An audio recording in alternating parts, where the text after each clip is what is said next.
Hello dear brothers and sister. Welcome to Pothuthamizh. Pothuthamizh வந்து பார்த்தோன்னா அழகு 7ல் வந்து பார்த்தீங்கன்னா திருக்குறள் மற்றும் அறநூல்கள் போன்ற தலைப்புகளாக வந்து பார்த்தோன்னா முடிச்சிருக்கோம் வகுப்புகள். ஆல்ரெடி நீங்கள் வந்து பார்த்தோன்னா நம்முடைய பிளேலிஸ்ட்லேயும் இருக்கும், நம்முடைய சேனலில் பிளேலிஸ்ட் கிரியேட் ஆகிருக்கும் அறநூல்கள்ட்டு. அதே போல் திருக்குறள் போட்டு 20 அதிகாரங்கள் இருக்கும், நீங்கள் போய் பார்க்குறவங்க பார்த்துக்கலாம். சரியா? ஆல்ரெடி கிளாஸஸ் வந்து அப்லோட் ஆகிருக்கு. இதே போல் வந்து பார்த்தீங்கன்னா தெளிவாக அழகாக நிதானமாக என்ன சொல்கிறது, உங்களுக்கு தெரிகிற மாதிரி நல்லா பிளாக் கலரில் பேக்ரவுண்ட் வச்சு உங்களுக்கு நல்லா தெரிகிற மாதிரி அந்த வகுப்புகள் இருக்கும். நீங்கள் பார்க்குறப்ப தான் பார்த்துக்கலாம். சரியா? ஓகே. இந்த வகுப்புகள் வந்து பார்த்தீங்கன்னா இப்போ நம்ம பார்க்கக்கூடிய வகுப்பு வந்து பார்த்தீங்கன்னா ரொம்ப ரொம்ப இம்பார்ட்டண்டான அதே பொதுத்தமிழில் இருக்கக்கூடிய சிலபஸில் அழகு 7 இருக்கக்கூடிய ஒரு தலைப்பு தான் வந்து பார்த்தீங்கன்னா தமிழனுடைய சிறப்புகளையும் அது தமிழ் மொழியுடைய தொன்மை அதே போல் திராவிட மொழிகள் சார்ந்த அந்த செய்திகள்லாம் நம்ம பார்க்குற மாதிரி ஒரு தலைப்பு கொடுத்துருப்பாங்க இல்லையா? அந்த தலைப்பில் இருக்கக்கூடிய முக்கியமான நம்முடைய ஸ்கூல் புக்ஸில் இருக்கக்கூடிய பாடப்பகுதியில் எங்கெங்கெல்லாம் தமிழ் மொழி சார்ந்து இருக்கோ அதெல்லாம் வந்து எக்ஸாம் பாயிண்ட் ஆஃப் வியூவில் எந்த அளவு இருக்கணுமோ அதை நம்ம பார்க்குறோம். சரியா? அதே சமயத்தில் தமிழ் மொழியுடைய தொன்மை சிறப்புகள் மற்றும் திராவிட மொழிகள் பற்றின செய்திகளை நம்ம பார்க்கணும் அப்படின்னா நிறைய இருக்கு. அவுட் சோர்ஸ்லாம் போய் பார்த்தோம்னா நிறைய இருக்கும். ஓகேவா? அப்போ எக்ஸாம் பாயிண்ட் ஆஃப் வியூல ஓகே இந்த டாபிக் அளவு ஓரளவு நம்ம இந்த ஒரு பேசிக்காக தெரிஞ்சிருக்கணும், இந்த அளவு பசங்க படிச்சிருக்கணும் அப்படின்னு சொல்லக்கூடிய ஒரு தலைப்புகளாக நம்ம பார்க்க போகிறோம். எல்லாமே ஸ்கூல் புக்ஸில் இருக்கக்கூடிய தலைப்புகள் தான். அதே போல் எல்லாமே வந்து பார்த்தீங்கன்னா ரொம்ப ரொம்ப இம்பார்ட்டண்டாக இருக்கும். ஓகேவா? ரொம்ப ரொம்ப இம்பார்ட்டண்டான முக்கியமான பாயிண்ட்ஸ் மட்டும் தான் நான் இங்கே எடுத்துகிட்டு வந்து அழகாக வந்து பார்த்தீங்கன்னா கோட் பண்ணி கொடுத்துருக்கேன். அதை தயவு செஞ்சு கிளாஸ் நல்லா ஃபுல்லாக கவனிச்சோம் அப்படின்னா இதுலேருந்து அப்புறம் ப்ரீவியஸ் இயர் கொஸ்டின் பேப்பர்லாம் எடுத்து இப்போ தமிழ் மொழியை சார்ந்த கொஸ்டின் கேட்டெல்லாம் எடுத்து பார்த்தீங்க அப்படின்னா இதில் இருக்கக்கூடிய இப்போ நம்ம பார்க்க போகிற டாப்பிக்கில் இருக்கக்கூடிய செய்தியில் இருக்கக்கூடிய அதை வச்சு தான் கொஸ்டின் வந்து ஃப்ரேம் பண்ணியிருப்பாங்க. இதை நம்ம பார்த்துட்டீங்க அப்படின்னா ப்ரீவியஸ் இயர் கொஸ்டின் பேப்பரில் இருக்கக்கூடிய கொஸ்டின்லாம் நீங்கள் அட்டன் பண்ணுற மாதிரி இருக்கும், ஈஸியாக அட்டன் பண்ணுற மாதிரி இருக்கும். சரியா? பார்த்துலாமா? தமிழின் சிறப்பு தொன்மை திராவிட மொழிகள் அப்படின்ற ஒரு தலைப்பில் நம்ம பார்க்க போகிறோம். சரியா? எக்ஸாம் பாயிண்ட் ஆஃப் எதெல்லாம் இம்பார்ட்டனோ அதை மட்டும் தான் பார்க்க போகிறோம். தயவு செஞ்சு நல்லா கவனிச்சுக்கோங்க, நோட்ஸ் எடுக்கிறவங்க எடுத்துக்கோங்க. அதில் ஆல்ரெடி வந்து பார்த்தோன்னா மெட்டீரியல் குரூப்பில் ஜாயின் பண்ணவங்களுக்கு இதே போல் அதை பார்த்தீங்கன்னா பிளாக் கலர் பேக்ரவுண்டில் இருக்காது, ஒயிட் கலர் பேக்ரவுண்டில் அழகாக நீங்கள் பிரிண்ட் போட்டு படிக்கிற மாதிரியே உங்களுக்கு இருக்கும். நீங்கள் அங்கே இன்னும் தெளிவாக நீங்கள் படிக்கலாம். சரியா? சொல்லக்கூடியதை அழகாக கவனிச்சுக்கோங்க. இது எக்ஸாம் டைமில் உங்களுக்கு ரிவிஷன் மாதிரி யூஸ் ஆகும். இல்லை இது வரைக்கும் நான் பார்க்கவே இல்லை சார், இப்போ தான் புதுசாக நான் பொதுத்தமிழுக்கு ப்ரிப்பேர் ஆகிறேன் படிக்கிறேன் அப்படின்றவங்களுக்கு சொல்லக்கூடிய விஷயங்கள் நீங்கள் என்ன சொல்கிறது கிளாஸ் நல்லா கவனிச்சிங்க அப்படின்னா நீங்கள் அதுக்கப்புறம் வந்து பார்த்தீங்கன்னா சும்மா புக்கை அடிக்கடி எப்பயாவது ஒரு டைம் ரிவிஷன் பண்ணாவே போதும். அந்தளவு வந்து பார்த்தீங்கன்னா மனசில் நீங்கள் பதிய வச்சுக்கலாம் கிளாஸை ஒழுங்காக கவனிச்சிங்க அப்படின்னா. சரியா? அதை பார்த்துக்கோங்க. பார்க்கலாமா? தமிழன் சிறப்பு தொன்மை மற்றும் திராவிட மொழிகள். இதெல்லாம் இம்பார்ட்டனோ அது மட்டும் நம்ம பார்த்துடலாமா? ஓகேவா? ஒரே விஷயம்.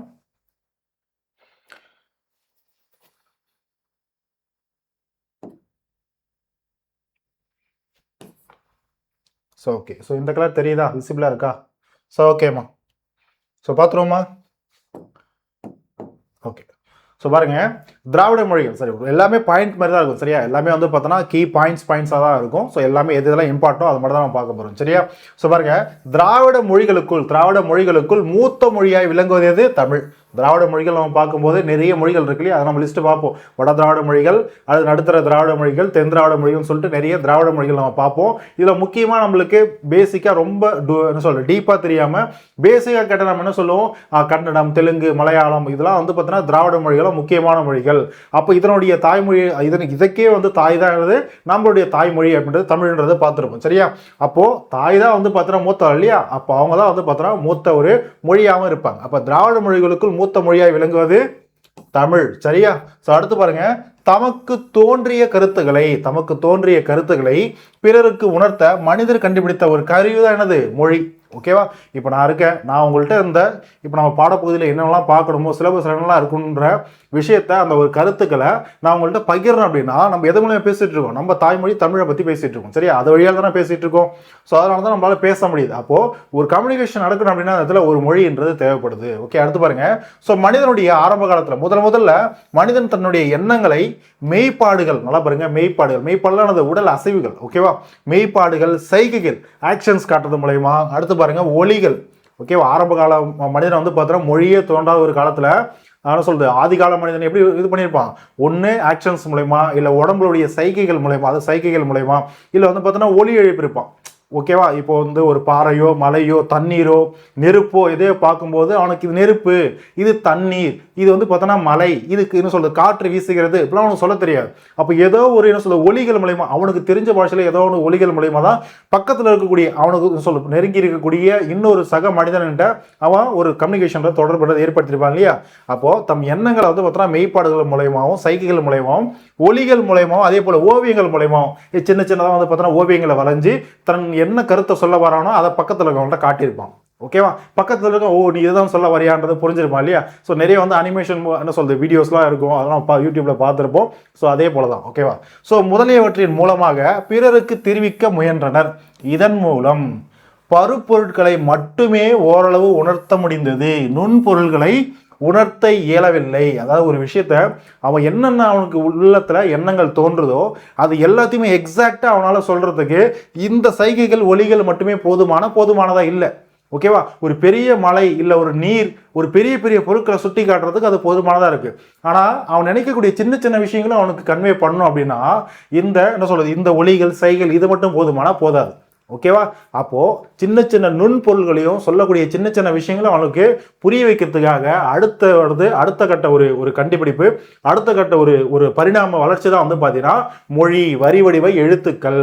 அப்போ எழுத்துக்களை உருவாக்குறா, மொழியை உருவாக்குறா. அதன் மூலயமா ஒவ்வொரு பொருளுக்கும் ஒரு என்ன சொல்றது நம்ம ஒரு எழுத்து மூலயமா ஒரு சொல்ல உருவாக்குறோம். அந்த சொல்லு மூலயமா சொல்லி மொழி அப்படிதான் காலங்காலமா என்ன இருக்கும் பரிணாம வளர்ச்சி அடைஞ்சு இன்னைக்கு நம்ம மொழியை பேசிட்டு இருக்கோம். சரியா, அது தமிழாகட்டும் மற்ற மொழிகளாகட்டும் எந்த ஒரு மொழியாகட்டும். ஓகேவா, ஸோ ஓகே பாருங்க, அடுத்து பாருங்க, சைகையோடு சேர்ந்து பொருள் உணர்த்திய ஒலி, சைகையோடு சேர்ந்து அந்த பொருளுடைய அது என்ன பொருள் அப்படின்றத உணர்த்திய ஒலி நுண்பொருள்களை உணர்த்தி மொழி வளர்ந்தது. இப்படிதான் காலங்காலமாக கொஞ்சம் கொஞ்சமாக மொழின்றது உருவாயிருக்கும். ஓகேவா, ஆரம்ப காலத்தை மெய்ப்பாடுகள் செய்கைகள் மூலயமா உருவாக்கியிருப்பான். அதுக்கப்புறம் வந்து பார்த்தீங்கன்னா அது சின்ன சின்ன நுண்பொருள்களையும் குறிக்கணுன்றதுக்காக அடுத்த மொழி ஒரு என்ன சொல்றது யானை ஒன்று பார்த்துருப்போனா யானை அப்படின்றது சொல்லணும் அப்படின்னா அந்த யானையை குறிப்பிடுறதுக்கு ஏதாவது ஒரு வரி வடிவத்தை இப்போ யா அப்படின்ற மாதிரி இப்போ இருக்கக்கூடிய யா என்ன சொல்றது நம்முடைய முற்காலத்துலையும் அப்படியே இருந்திருக்குமானா கொஞ்சம் கொஞ்சமாக தான் எழுத்துக்களும் சரி பரிணாம வளர்ச்சி அடைஞ்சு இன்னைக்கு யானை இப்படி எழுதுறோம் நம்ம. ஓகேவா, ஆரம்ப காலகட்டத்தில் அதனுடைய என்ன சொல்லுது ஸ்டார்டிங் ஸ்டேஜில் ஒரு மொழியை ஒரு வடிவத்தை உருவாக்கியிருப்பாங்க இல்லையா, அது வேற மாதிரி இருந்திருக்கலாம். ஓகேவா, வேற மாதிரி தான் இருக்கும். புரியுதா, அப்போ ஏதோ ஒரு வரி வடிவத்தை உருவாக்கியிருப்பான், அடுத்து இன்னொரு எழுத்துக்கான வரி வடிவத்தை உருவாக்கியிருப்பான். அப்போ ரெண்டு எழுத்தையும் சேர்த்து அவன் ப்ரொனவுன்ஸ் பண்ணும்போது யானை அப்படின்ற மாதிரி சொல்லியிருப்பான். பக்கத்தில் இருக்கவனுக்கு அதே அறிவு இருந்ததுன்னா புரிஞ்சு இருந்திருப்பான். ஓகே இவன் யானையை தான் சொல்ல வரான் அப்படின்றது. ஓகேவா, இப்படி தான் மொழின்றது கொஞ்சம் கொஞ்சமாக வரி வடிவங்கள் உருவாக்கப்பட்டு மனிதன் ஒவ்வொருத்தரும் என்ன சொல்றது அந்த மொழியை படிக்க ஆரம்பிச்சுனது. அது மூலயமா மொழிக்கான ஒரு வடிவமைப்பை அவர் என்ன சொல்ற ஒரு எழுத்துக்களை அந்த எழுத்துக்களுக்கான ஒலியை ஓகேவா யானா இப்படிதான் எழுதணும், ஆனா இப்படிதான் எழுதணும், காணா இப்படிதான் எழுதணும் அப்படின்ற ஒலி வடிவத்தை கொடுத்து ஒரு மொழியை உருவாக்கியிருப்பாங்க. சரியா, ஏன் இவ்வளோ டீட்டெயிலாக பார்க்குறோம் அப்படின்னா மொழியினுடைய தொன்மை சிறப்புலாம் டாப்பிக்கை நம்ம பார்க்குறோம். அதனால தான் ஸ்கூல் புக்ஸில் இருக்கக்கூடிய ஒவ்வொரு வரிகளும் ரொம்ப ரொம்ப இம்பார்ட்டன்ட். அப்படியே கொடுத்து ஸ்ட்ரைட் பண்ணல கொஸ்டின் கேட்டாங்கன்னா ரொம்ப கஷ்டமாக போயிடும். ஓகேவா, ஸோ அதை பார்த்துக்கோங்க. அடுத்து பாருங்க, இட அமைப்பும் இயற்கை அமைப்பும் வேறுபட்ட ஒலிப்பு முயற்சிகளை உருவாக்குகின்றன. ஆமா, ஒரு மொழி உருவாகுதுன்னு வச்சுக்கோங்க. ஓகேவா, அந்த சொல்றது புவியியல் அடிப்படையில் ஓகேவா எந்தெந்த இடத்துல மனிதர்கள் அந்தந்த புவியியல் சூழலுக்கு ஏற்ப மனித இனம் எங்கெங்க இருக்கோ அந்த இட அமைப்பும் சரி அங்க இருக்கக்கூடிய இயற்கை அமைப்பும் சரி அங்க இருக்கக்கூடிய புதுவிதமான ஒவ்வொரு வகையான மொழிகளையும் உருவாக்கியிருக்கும். சரியா, அடுத்து பாருங்க, உலக மொழிகள் எல்லாம் அவற்றின் பிறப்பு, தொடர்பு, அமைப்பு, உறவு ஆகியவற்றின் அடிப்படையில் பல மொழி குடும்பங்களாக பிரிக்கப்பட்டுள்ளது. ஆமா, அந்த உலகத்தில் கூடிய எந்த ஒரு மொழியாகவும் இருக்கும். ஓகேவா, என்ன சொல்றது நம்ம தமிழ் மொழியாகட்டும் கிரேக்கமாகட்டும் இல்லை வந்து பார்த்தீங்கன்னா சொல்றது நம்ம சீன மொழியாகட்டும் என்ன சொல்றது நிறைய லத்தீன் மொழியாகட்டும் இல்லை ஆங்கில மொழியாகட்டும் எந்த ஒரு மொழியாகணும் எடுத்துக்கலாம். எல்லா மொழிகளுமே அவற்றுடைய பிறப்பு ஓகேவா அது பிறந்து எந்த ஒரு எந்த ஒரு இயற்கை அமைப்புல எந்த இடத்துல அது பிறப்பு அந்த பிறப்பு மற்றும் தொடர்பு ஒரு மொழிக்கும் இன்னொரு மொழிக்கும் இருக்கக்கூடிய தொடர்பு ஓகேவா அந்த மொழியுடைய அமைப்பு. இப்போ தமிழ் மொழியெல்லாம் நம்ம எத்தனை எழுத்துக்கள் இருக்கும் அதோடைய வரி வடிவம் இப்படி இருக்குன்னு சொல்லி பார்க்குறோம் இல்லையா, அந்த ஒரு அமைப்பு. அதே போல் உறவு, ஒவ்வொரு மொழிகளுக்கும் இடையில இருக்கக்கூடிய உறவு, ஒரு மொழியிலேருந்து மேபி இன்னொரு மொழின்றது உருவாயிருக்கலாம் தோன்றிருக்கலாம். ஃபார் எக்ஸாம்பிள் நம்ம தாய்மொழின்னு சொல்கிறோம், இதுலேருந்து தான் மலையாளமோ கன்னடமோ நம்ம தெலுங்கோ இதெல்லாம் வந்து உருவாயிருக்கணும்னு பார்க்குறோம் இல்லையா, அதே போல். சரியா, ஸோ இவற்றின் அடிப்படையில் தான் பல மொழி குடும்பங்கள் நிறைய மொழிகள் உருவாயிருக்கும். சரியா, அது வந்து இந்த மொழியா இந்த குடும்பத்தை சார்ந்தது, இந்த மொழியா இந்த குடும்பத்தை சார்ந்ததுன்னு சொல்லிட்டு மொழி குடும்பங்களை உருவாக்கியிருப்பாங்க. சரியா, அடுத்து பாருங்க, இந்தியாவில் பேசப்படும் மொழிகளின் எண்ணிக்கை 1300க்கும் மேல் அப்படின்றத சொல்லியிருப்பாங்க. சரியா, ஓகே. அடுத்து பாருங்க, இந்திய மொழிகள் ஓகேவா. இப்போ இந்தியாவில் பேசக்கூடிய மொழிகள் 1300 பார்க்குறோம் இல்லையா. இதில் வந்து பார்த்தீங்கன்னா இந்திய மொழிகள் வந்து பார்த்தீங்கன்னா இந்தியாவில் பேசக்கூடிய மொழிகளை ஒரு 4 மொழி குடும்பங்களா பிரிச்சிருப்பாங்க. அந்த 4 மொழி குடும்பங்கள் என்னன்னா இந்தோ ஆசிய மொழிகள், அடுத்து நம்ம தென்னிந்தியாவில் இருக்கக்கூடிய நம்ம திராவிட மொழிகள், ஆஸ்திரோ ஆசிய மொழிகள், சீன திபெத்திய மொழிகள், சீன திபெத்திய மொழிகள். அடுத்து பாருங்க, இந்திய நாடு மொழிகளின் காட்சி சாலையாக திகழ்கிறது என்று சொன்னது யாரு? சா அகத்தியலிங்கம் அவர்கள். இதெல்லாம் எக்ஸாம்ல கேட்ட கொஸ்டின். ஓகேவா? ப்ரீவியஸ் கொஸ்டின் இப்போ அப்படி எடுத்து ஒர்க் அவுட் பண்ணீங்க அப்படின்னா நம்ம ஏன் அந்த டாபிக் பார்க்குறோம், இதெல்லாம் ஏன் முக்கியமான ஸ்டேட்மெண்ட், இதெல்லாம் கொஸ்டின் கேட்டிருக்காங்கன்றது உங்களுக்கு தெரியும். ஓகேவா? எல்லாத்துலேருந்து கொஸ்டின் கேட்டிருக்காங்க பாருங்க. ஓகேவா? அடுத்து பாருங்க, மொஹஞ்சதாரோ ஹரப்பா அகழாய்வு இடங்கள் திராவிட நாகரிகம் என்று அறிஞர்கள் கருதுகின்றனர். ஆமாம், ஒரு சில வரலாற்று அறிஞர்களும் சரி, இல்லை வந்து பார்த்தோன்னா அகழாய்வு செய்யக்கூடிய அந்த ஒரு அறிஞர்களும் சரி, ஸோ ஹரப்பா நாகரிகமும் மொஹஞ்சதாரோ நாகரிகமும் நம்மளுடைய தமிழருடைய ஒரு நாகரிகம் தான் அப்படின்றது சொல்றது அவங்களுடைய கருத்து இல்லையா? ஒவ்வொருத்தரும் ஒரு கருத்தை வந்து பார்த்தோன்னா முன்னெடுத்து வச்சிருப்பாங்க. அப்போ ஹரப்பா மொஹஞ்சதாரோ அகழாய்வு இடங்கள் திராவிட நாகரிகத்தை, அதாவது நம்ம தென்னிந்திய நாகரிகத்தை சார்ந்தது அப்படின்றது சொல்றாங்க. ஓகேவா? அடுத்து பாருங்க, திராவிடர் பேச மொழியே திராவிட மொழி எனப்படுகிறது. இது நம்மளுக்கு தெரியும். ஓகேவா? திராவிடர் பேசிய மொழி திராவிட மொழி அப்படின்றது சொல்றாங்க இல்லையா? அடுத்து பாருங்க, திராவிடம் எனும் சொல்லை முதல் குறிப்பிட்டவர் யார்? குமரிலப்பட்டர். இதெல்லாம் அடிச்சு துவச்ச விஷயம், நிறைய டைம் கேட்டிருக்காங்க. அடுத்து பாருங்க, தமிழ் என்னும் சொல்லில் இருந்துதான் திராவிடா என்னும் சொல் பிறந்ததாக கருதுபவர் யாரு? ஹீராஸ் பாதிரியார். அப்ப தமிழ் அப்படின்ற ஒரு சொல் இருந்துதான் திராவிடான்ற ஒரு சொல்லே பிறந்தது அப்படின்னு சொல்லிட்டு சொன்னது யாருன்னா ஹீராஸ் பாதிரியார். ஓகேவா? பாருங்க, திராவிடா அப்படின்ற சொல் அவர் என்ன சொல்றாருன்னா, காலப்போக்கில் தமிழ்ன்ற வார்த்தை எப்படி திராவிடான்னு சொல்லிட்டு பரிணாம வளர்ச்சி அடைஞ்சது அப்படின்றத சொல்லியிருப்பார். ஆரம்ப காலத்தில் தமிழ்னு சொல்லியிருப்பாங்க. அதுக்கப்புறம் கொஞ்சம் காலகட்டத்துக்கு அப்புறம் மக்கள் வந்து பார்த்தீங்கன்னா ஒவ்வொரு சொல்லையும் இப்போ நம்ம பேச்சு வழக்கில் ஒன்று இருக்கும், எழுத்து வழக்கில் ஒன்று இருக்கும் இல்லையா? ஸோ எழுத்து வழக்கில் ஒரு இருக்கிறது நம்ம பேசனாவும் அந்த சொல்லே வேற மாதிரி சொல்ல இன்னைக்கு நம்ம பேசிட்டு இருக்கோம் இல்லையா? அதே போல கொஞ்சம் கொஞ்சமாக மாறி இருக்கும் அப்படின்றது ஹீராஸ் பாதிரியோடைய கருத்து. ஸோ தமிழ் என்ற சொல் அடுத்து தமிழான்னு மாறி இருக்கும், அடுத்து அது தமிழான்னு சொல்ல ஆரம்பிச்சிருப்பாங்க, அடுத்து ட்ரமிழான்னு மாறி இருக்கும், அப்புறம் ட்ரமிழான்னு மாறி இருக்கும், அப்புறம் திராவிடான்னு மாறி இருக்கும், அப்போ திராவிடான்னு சொல்லிட்டு மாறிடுச்சு. இப்படி தான் தமிழ் என்ற சொல் திராவிடான்ற சொல்லா மாறி இருக்கு அப்படின்றது சொல்றாரு. ஓகேவா? அப்ப தமிழ் தான் திராவிடா அப்படின்றது அவர் சொல்ல வர்றாரு. புரியுதா? ஸோ அப்படிதான் அந்த சொல் உருவாகி இருக்கும் அப்படின்றது அவருடைய கருத்து. ஓகே, அடுத்து பாருங்க, 18ஆம் நூற்றாண்டு வரைக்கும், சரியா, 18ஆம் நூற்றாண்டுடைய தொடக்க காலம் வரைக்கும் இந்திய மொழிகள் அனைத்திற்கும் வடமொழி தான். வடமொழியான அது சமஸ்கிருதம் தான் மூல மொழியா இருந்திருக்கும் அப்படின்றது நிறைய அறிஞர்கள், நிறைய வந்து வரலாற்று அறிஞர்களுடைய எண்ணமா கருத்தா இருந்துச்சு. ஓகேவா? ஸோ இப்போ மூலம் எனவும் அதிலிருந்தே மற்ற மொழிகள் தோன்றி வளர்ந்தன எனவும் கருத்துக்கள் இருந்தன. அப்போ அதுக்கப்புறம் எப்படி சார் மாறிடுச்சுன்னா மொழியின் மீது இருக்கக்கூடிய ஆய்வுகள். ஓகேவா? அப்போ ஒவ்வொரு மொழியையும் வரலாற்று அறிஞர்கள், மொழியியல் ஆய்வாளர்கள் ஆய்வு செய்யும் போது ஓகே, இது இந்த மொழி இந்த ஒரு குடும்பத்தை சார்ந்தது கிடையாது, இந்த மொழிக்கு இந்த மொழிக்கும் தொடர்பு கிடையாது அப்படின்றத ஆய்வுகள் மூலமா கண்டுபிடிக்கிறாங்க. அப்படிதான் தமிழ் மொழி ஆகட்டும், நம்ம தென்னிந்திய திராவிட மொழிகள் ஆகட்டும், இதுக்கும் வடமொழிக்கும் எந்த ஒரு தொடர்பும் இல்லை அப்படின்றது வரலாற்று அறிஞர்களுடைய ஒரு கருத்து. சரியா? அடுத்து பாருங்க, வடமொழியை ஆராய்ந்து மற்ற ஐரோப்பிய மொழிகளோடு தொடர்புடையது வடமொழி என்று முதலில் குறிப்பிட்டவர் யார்? அறிஞர் வில்லியம் ஜோன்ஸ். அதாவது வடமொழின்னு சொல்லக்கூடிய சமஸ்கிருதம் அது இந்திய மொழியை சார்ந்ததில்ல, ஐரோப்பிய மொழிகளோடு, ஐரோப்பிய மொழி குடும்பத்தோடு தொடர்புடையது வடமொழி. ஆனால் நம்மளுடைய தமிழுக்கோ மலையாளத்துக்கோ ஆங்கிலத்துக்கோ, சரி ஆங்கிலன்ற பாருங்க, கன்னடத்துக்கோ தெலுங்குக்கோ இதெல்லாம் திராவிட மொழிகள் இல்லையா? இவங்களுக்கும் ஐரோப்பிய மொழி குடும்பத்துக்கும் சம்பந்தம் கிடையாது. ஓகேவா? அடுத்து பாருங்க, 1816 ஆண்டில் பேராசிரியர்களான பாப் ராஸ்கிரீம் முதலானோர் மொழி சார்ந்த பல ஆய்வுகளை நடத்தியிருப்பாங்க. அதனாலதான் இவங்களும் சரி, இதுக்கு அடுத்து வரவங்களும் சரி, இவங்கெல்லாம் மொழி சார்ந்த ஆய்வுகள் நடத்துறதுக்கு முன்னாடி வரைக்கும், அதான் 18ஆம் நூற்றாண்டுடைய முதல் பகுதி, அப்போ முன்னாடி வரைக்குமே இந்திய மொழிகளுக்கு எல்லாமே ஒரு மூலமா இருந்தது, தாய் மாதிரி இருந்தது வடமொழி தான் அப்படின்ற கருத்து நிலவிட்டு இருந்தது. ஓகேவா? அப்போ யாருக்குமே தமிழோ வடமொழியோ வேற வேற குடும்பங்களை சார்ந்ததுன்னு சொல்லி தெரியல, அந்த அளவு மொழி ஆய்வுகள்ன்றது நடத்தப்படலை. ஓகேவா?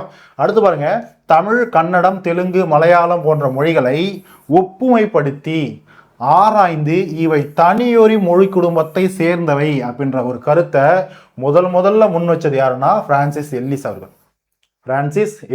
அப்போ தமிழ் ஆகட்டும், கன்னடம், தெலுங்கு, மலையாளம் போன்றதெல்லாம் இது மட்டுமே தனியாக ஒரு மொழி குடும்பத்தை சார்ந்தது, இதோடு மற்ற ஒரு மொழி குடும்பம் தொடர்பு கிடையாது, இவங்க வேற அப்படின்ற சொல்றது அந்த ஒரு கருத்தை முதல்ல சொன்னது யாருன்னா பிரான்சிஸ் எல்லிஸ். ஓகேவா? அடுத்து பாருங்க, தமிழ், தெலுங்கு, கன்னடம், மலையாளம் மொழிகளை ஒரே இனமாக கருதி, ஓகேவா, இந்த மொழிகள்லாம் ஒரே இனம், ஒரே குடும்பத்தை சார்ந்து அப்படின்னு சொல்லிட்டு கருதி தென்னிந்திய மொழிகள் அப்படின்னு சொல்லிட்டு இதுக்கு பேர் வச்சிருப்பார். யார் வச்சிருப்பா? பிரான்சிஸ் எல்லிஸ் பேர் வச்சிருப்பார். ஓகேவா? ஏன்னா இவர் தானே முதல்ல சொன்னது. அப்போ அவரே தென்னிந்திய மொழிகள்ன்ற இந்த நாளையும் செய்து தென்னிந்திய, இதெல்லாம் வந்து பார்த்தீங்கன்னா தென்னிந்திய மொழிகள் அப்படின்றத பேர் வச்சிருப்பார். அடுத்து பாருங்க, தமிழ், தெலுங்கு, கன்னடம், மலையாளம், மால், தோடா, கோண்டி, இதெல்லாம் என்ன சார்? இதெல்லாம் மொழிகள். இதெல்லாம் எல்லாமே திராவிட மொழிகள். நம்ம லிஸ்ட் பார்க்கும்போது தெரியும். சரியா? ஆகிய மொழிகளை இணைத்து தமிழியன் அப்படின்ற பெயரோ அல்லது தமிழிக் அப்படின்ற ஒரு பெயரிட்டதோடு ஆரிய மொழிகளிலிருந்து இவை வேறுபட்டவை. எவை வேறுபட்டவை? இந்த தமிழியன் மொழிகள்ல என்னென்ன இருக்கோ, தமிழ், தெலுங்கு, கன்னடம், மலையாளம், மால்தோ, தோடா, கோண்டி, இதெல்லாம் பார்த்தீங்கன்னா ஆரிய மொழியிலிருந்து வேறுபட்டவை அப்படின்ற ஒரு கருத்தை சொல்றார். சரியா? ஓகே, இந்த கருத்தை சொல்றார். யார் சொன்னது? இது முதல்ல சொன்னது ஹோக்கன் அவர்கள். ஓகேவா? இதே கருத்து தான் மேக்ஸ் முல்லரும் சொல்லியிருப்பார். தமிழ் என்ன சொல்றது, கன்னடம், மலையாளம், தெலுங்கு, மால்தோ, தோடா, கோண்டி இந்த மொழிகள்லாம் பார்த்தீங்கன்னா தனி இனத்தை சார்ந்தது. இதுக்கும் ஆரிய மொழிக்கும் எந்த ஒரு தொடர்பும் கிடையாது. ஆரிய மொழி வேற, இந்த மொழிகள் வேற அப்படின்ற கருத்தை ஹோக்கன் சொல்லியிருப்பாரு. அதுக்கப்புறம் அதே ஒரு கருத்தை தான் மேக்ஸ் முல்லரும் வழிமுறைந்திருப்பார். சரியா? ஓகே, ஸோ இப்போ பாருங்க, திராவிட மொழிகள் ஆரிய மொழி குடும்பத்திலிருந்து வேறுபட்டவை. இம்மொழிகள் சமஸ்கிருத மொழிக்குள்ளும் செல்வாக்கு செலுத்தியுள்ளன. அதாவது திராவிட மொழிகள் ஆரிய குடும்பத்திலிருந்து வேறுபட்டவை. அப்போ திராவிட மொழிகள் சொல்லக்கூடிய மொழிகள் என்னன்றதை பார்த்தோம் இல்லையா? ஆரிய மொழி குடும்பம் என்னக்கூடிய சமஸ்கிருதம் போன்ற மொழிகள். சரியா? இவங்களுக்கும் சம்பந்தம் முடியாது. இவங்களாம் வேறுபட்ட வேறான மொழி குடும்பத்தை சார்ந்தவங்க. அதே சமயத்தில் இம்மொழிகள் எந்த மொழிகள்? திராவிட மொழிகள் சமஸ்கிருத மொழிக்குள்ளேயும் நிறைய செல்வாக்கு. அப்படின்னது பிற மொழி கலப்பு. இப்போ நம்மளுடைய மொழி சார்ந்த சொற்கள் எல்லாமே பார்த்தோன்னா என்ன, சமஸ்கிருத மொழியிலும் செல்வாக்கு செலுத்து அப்படின்னா நம்மளுடைய சொற்கள் அங்கேயும் பயன்படுத்தப்படுது அப்படின்ற விஷயத்த சொல்றாங்க. சரியா? ஸோ அதை சொன்னது யாரு? கால்டுவெல். ஓகேவா? கால்டுவெல். ஸோ இவருடைய நூல் பார்த்தீங்கன்னா திராவிட மொழிகளின் ஒப்பிலக்கணம் அப்படின்ற நூலினுடைய ஆசிரியர் கால்டுவெல் அவர்கள் தான். இந்த செய்தி அதெல்லாம் சொல்லப்பட்டிருக்கு. இந்த நூல் வெளியிடப்பட்ட ஆண்டு 1856. இந்த நூல் வெளியிடப்பட்ட ஆண்டு 1856. சரியா? அடுத்து பாருங்க, கால்டுவெல்லுக்கு பின், கால்டுவெல் இந்த கருத்தை சொல்றாரு இல்லையா, கால்டுவெல்லுக்கு அப்புறம் திராவிட மொழிகள் சார்ந்த நிறைய பேர் ஆய்வுன்றது செஞ்சிருப்பாங்க. யாரெல்லாம் அந்த மாதிரி மொழி சார்ந்த ஆய்வுக்கு பங்களிச்சிருக்காங்க அப்படின்றது பாருங்க. ஸ்டென்கனோ, அடுத்து பாருங்க KV சுப்பையா, LV ராமசாமி பரோ, அடுத்து பாருங்க ராமசாமி, அடுத்து பரோ, எமினோ, தனித்தனியாக வரும்பா பார்த்துக்கோங்க. சரியா? ஸோ அது டைப்பிங் மிஸ்டேக் பார்த்துக்கோங்க. அடுத்து எமினோ, கமில் சோலவில், ஆந்திரனோவ், தேப்பு மீனாட்சி சுந்தரம். சரியா? மீனாட்சி சுந்தரம் படித்து நான் தேப்போ அவர்களை பற்றி நம்ம அடுத்தடுத்த வகுப்புகளை நம்ம அடுத்தடுத்த டாபிக்ஸ்லாம் பார்ப்போம். ஓகேவா? ஸோ பாருங்க, இவங்கெல்லாம் பார்த்தீங்கன்னா தமிழ் மொழியினுடைய ஆய்வுகளில் முக்கியமான பங்காற்றினவங்க. ஓகேவா? அடுத்து பாருங்க, நம்ம ஆல்ரெடி சொல்லியிருப்போம் திராவிட மொழி குடும்பத்தை இருக்கக்கூடிய மொழிகள் பார்த்தீங்கன்னா திராவிட மொழி குடும்பம் திராவிட மொழி குடும்பத்தை சேர்ந்த மொழிகள் நிறைய இருக்குன்னு பார்த்துருப்போம் இல்லையா? அதிலே வட திராவிட மொழிகள், தென் திராவிட மொழிகள், நடுத்தர திராவிட மொழிகள் எல்லாம் பிரிச்சிருப்போம்னு பார்த்துருப்போம். ஸோ அதை தான் பார்க்க போகிறோம். ஸோ திராவிட மொழிகளுக்கான அந்த குடும்பத்தை 3 வகையாக பிரிக்கலாம். ஒன்று தென் திராவிட மொழிகள், நடுத்தர அது நடுத்திராவிட மொழிகள். சரியா? நடுத்திராவிட மொழிகள் இல்லை வட திராவிட மொழிகள்னு சொல்லிட்டு 3 வகையாக பிரிக்கலாம். பாருங்க, இதுதான் அந்த மொழிகள். நம்ம பார்க்கக்கூடியது எல்லாமே புத்தகத்தில் இருக்கக்கூடியது தான். புதுசாக நம்ம எங்கேயும் எடுத்து கொடுக்கல. ஓகேவா? எல்லாமே புத்தகத்தில் இருக்கக்கூடியது தான். இங்கே கவனிச்சுக்கோங்க. ஸ்கூல் புக் வச்சுருக்காங்க, அப்படியே நீங்கள் வச்சு பார்க்கலாம். சரியா? ஸோ ஓகே, அடுத்து பாருங்கள் தென் திராவிட மொழிகள். பாருங்கள், இதெல்லாம் வச்சு கொஸ்டின் கேட்கலாம். ஓகேவா? தென் திராவிட மொழிகள் கொஸ்டின் கேட்டிருக்காங்க. எதுலாம் தென் திராவிட மொழி, எதுலாம் வட திராவிட மொழி, இதெல்லாம் பார்த்தீங்கன்னா நடு திராவிட மொழிகள் அப்படின்றது தெரிஞ்சிருக்கணும். அப்போ தான் ஒரு மேட்ச் தான் ஃபாலோவிங்லையோ இல்லை பார்த்தீங்கன்னா பொருந்தா சொல்லையோ இல்லை பார்த்தீங்கன்னா டேரெக்டாகவே கொஸ்டின் கேட்டு தென் திராவிட மொழி கீழ்கண்டவற்றில் தென் திராவிட மொழி அல்லாதது எது, இல்லை கீழ்கண்டவற்றில் தென் திராவிட மொழி எது அப்படின்னு சொல்லி டேரெக்டாகவோ ஆப்போசிட்டாகவோ கொஸ்டின் கேட்க வாய்ப்பு இருக்கு இல்லையா? அப்போ கரெக்டாக படித்து தெரிஞ்சு வச்சு தான் நம்ம ஆன்சர் பண்ண முடியும். சரியா? தென் திராவிட மொழிகள் பார்க்கும்போது தமிழ், மலையாளம், கன்னடம். பாருங்கள், இந்த மேஜர் நம்ம அதிகமாக தெரிஞ்ச மேஜரான முக்கியமான மொழிகளில் இந்த 3மே தென் திராவிட மொழி. சார் அப்போ தெலுங்கு இது நடு திராவிட மொழி. ஓகேவா? ஸோ இது எல்லாமே தென் திராவிட மொழியில் குடகு மலைன்னு சொல்லுவோம் இல்லையா, கொடகு அந்த ஒரு பகுதியெல்லாம் பேசக்கூடிய ஒரு மொழி. அடுத்து துளு, இதுவும் கிட்டத்தட்ட அந்த மாதிரி என்ன சொல்றது, கர்நாடகா, ஆந்திரா போன்ற பகுதி, ஒரு சில பகுதிகளில் அந்த துளு மொழியும் பேசுவாங்க. அடுத்து பாருங்க கோத்தா, தோடா, கொரக்கா, இருளா, படகா, இதெல்லாம் நிறைய அந்தந்த இன மக்கள் இல்லை அந்தந்த வட்டார பகுதியில் இருக்கக்கூடிய மக்களால் பேசக்கூடிய ஒரு சில மொழிகள், தென் திராவிட மொழிகள். ஓகேவா? ஸோ இதெல்லாம் திராவிட மொழி குடும்பத்தை சேர்ந்த தென் திராவிட மொழிகள். ஓகேவா? ஸோ அடுத்து பாருங்க, நடு திராவிட மொழிகள் பார்க்கும்போது தெலுங்கு ஒன்று தான் மேஜராக நம்ம பார்க்கக்கூடியது. இது இல்லாமல் கூயி, கூவி இல்லை குவின்னு சொல்லலாம், கோண்டா, கோலாமி, நாய்க்கி, பெங்கோ, சரியா, மண்டா, பர்ஜி, கதபா, கோண்டி, கோயா, குறுக்கு. ஓகேவா? நம்ம அவதார் மூவி பார்த்துருப்போம் இல்லையா, குரூக், மால்தோ எல்லாமே பாருங்க இங்க இருந்த எடுத்த ஒரு நேம் தான். ஓகேவா? எல்லாம் நம்ம மொழி குடும்பத்திலேருந்து எடுத்த ஒரு நேம் மாதிரி இருக்கும். குரூக், மால்தோ இதெல்லாம் படிச்சிருப்போம் இல்லையா, பார்த்துருப்போம் இல்லையா மூவியில். அந்த நேம்லாம் பாருங்கள் இங்கே இருக்க நேம் தான். ஓகேவா? ஸோ பாருங்கள் குரூக் இதெல்லாம் என்னது நடு திராவிட மொழிகள். அடுத்து பாருங்கள் வட திராவிட மொழிகள் பாருங்கள் மால்தோ, பிராகுய் இதெல்லாம் வட திராவிட மொழிகள். ஓகேவா? அப்போ இது எல்லாமே திராவிட மொழிகள் தான். இதில் 3 குடும்பங்களாக பிரியுது, 3 பிரிவுகளாக பிரியுது. தென் நடு வடன்னு சொல்லிட்டு இதில் எது எது எந்தெந்த என்ன சொல்றது பிரிவுகளை வகையை சார்ந்ததுன்றது அழகா தெரிஞ்சு படிச்சு வச்சிருக்கோம். சரியா?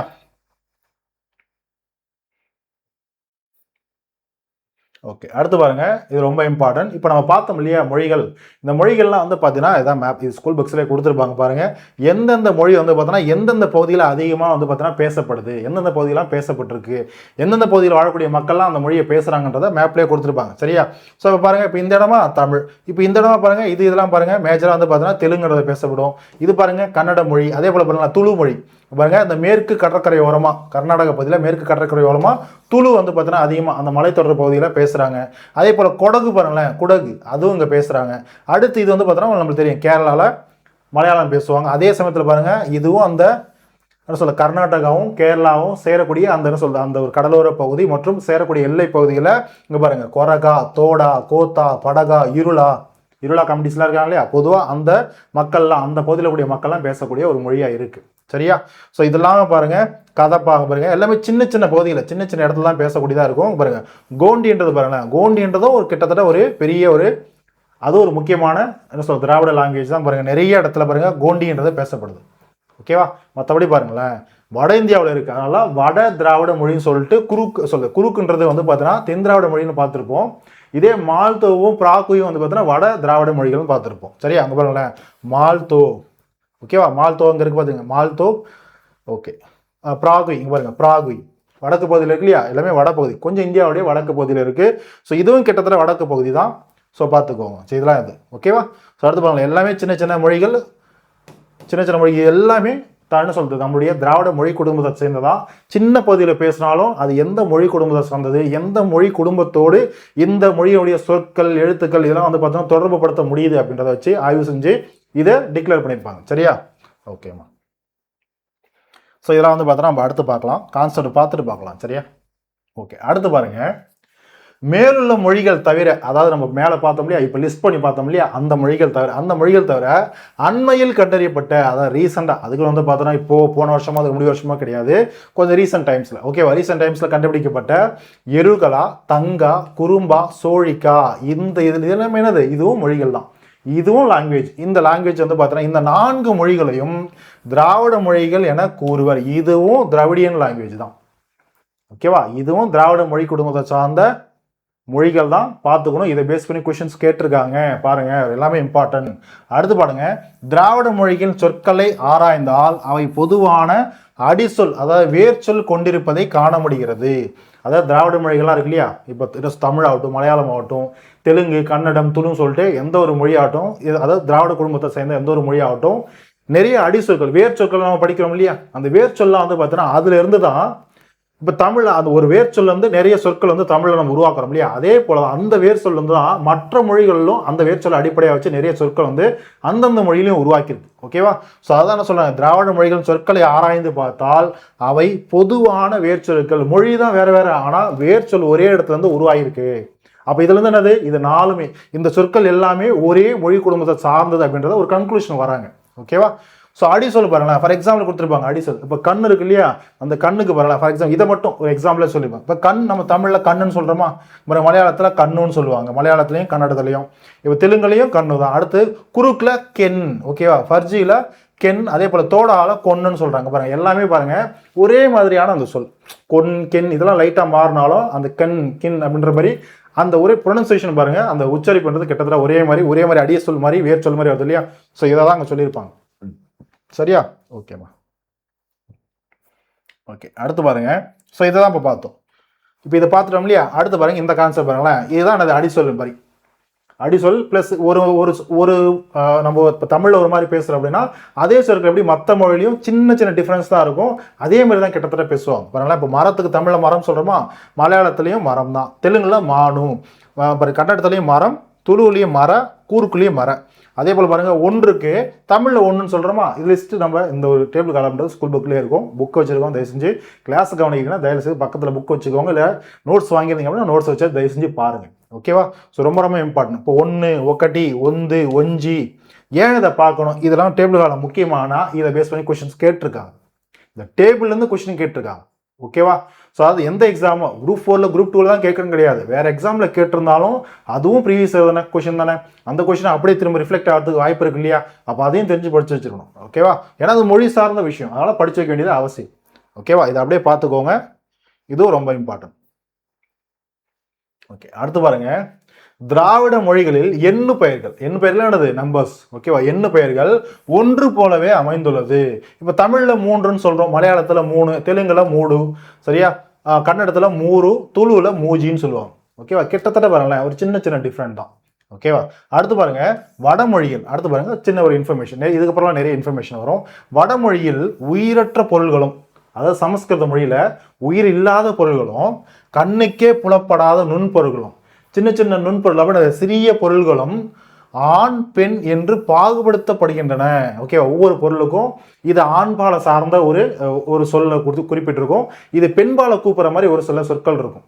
ஓகேவா? நல்லா பாருங்க, உயிரற்ற பொருள்களுக்கும் அந்த மாதிரி கூப்பிடக்கூடிய வழக்கம் சமஸ்கிருதத்தில் இருக்கு. ஓகேவா? இப்போ நம்ம தமிழ் மொழியில் இப்போ கல், மலை இதெல்லாம் வச்சுக்கோங்க, ஒரு உயிரற்ற பொருள்னு வச்சுக்கோங்களேன். இதுக்கு வந்து பார்த்தீங்கன்னா இது பெண் கல், இது ஆண் கல் அப்படிலாம் சொல்லுவோமா, சொல்ல மாட்டோம். ஓகேவா? அப்போ சமஸ்கிருத மொழியில் உயிரற்ற ஒரு சில பொருட்களுக்கும் இது ஆண்பாலை குறிக்கிற மாதிரி சொல்லு இருக்குமா, பெண்பாலை குறிக்கிற மாதிரி வகைப்படுத்தப்பட்டிருக்குமா. ஓகேவா? ஸோ பாருங்க, கை விரல்கள் பெண்பால். சமஸ்கிருத மொழியில் பாருங்க, கை விரல்கள், இப்போ நம்மளுடைய கை விரல்கள் இருக்கு இல்லையா, இது பெண்பாலுக்கான ஒரு சொல்லுன்றது கை விரல்களை குறிக்கும். அடுத்து பாருங்க, கால் விரல்கள் இருக்கு இல்லையா, இது ஆண்பால, ஒரு ஆணை கூப்பிட்டா எப்படி கூடுமோ அதே மாதிரி பேருன்றது கால் விரல்களுக்கு இருக்கும். ஓகேவா? ஸோ என்று வேறுபடுத்தப்படுகின்றன. இதே மாதிரி முறை எந்த மொழியில் இருக்குன்னா, ஜெர்மன் மொழியில இந்த மாதிரி ஒரு பாகுபாடு இருக்கும்.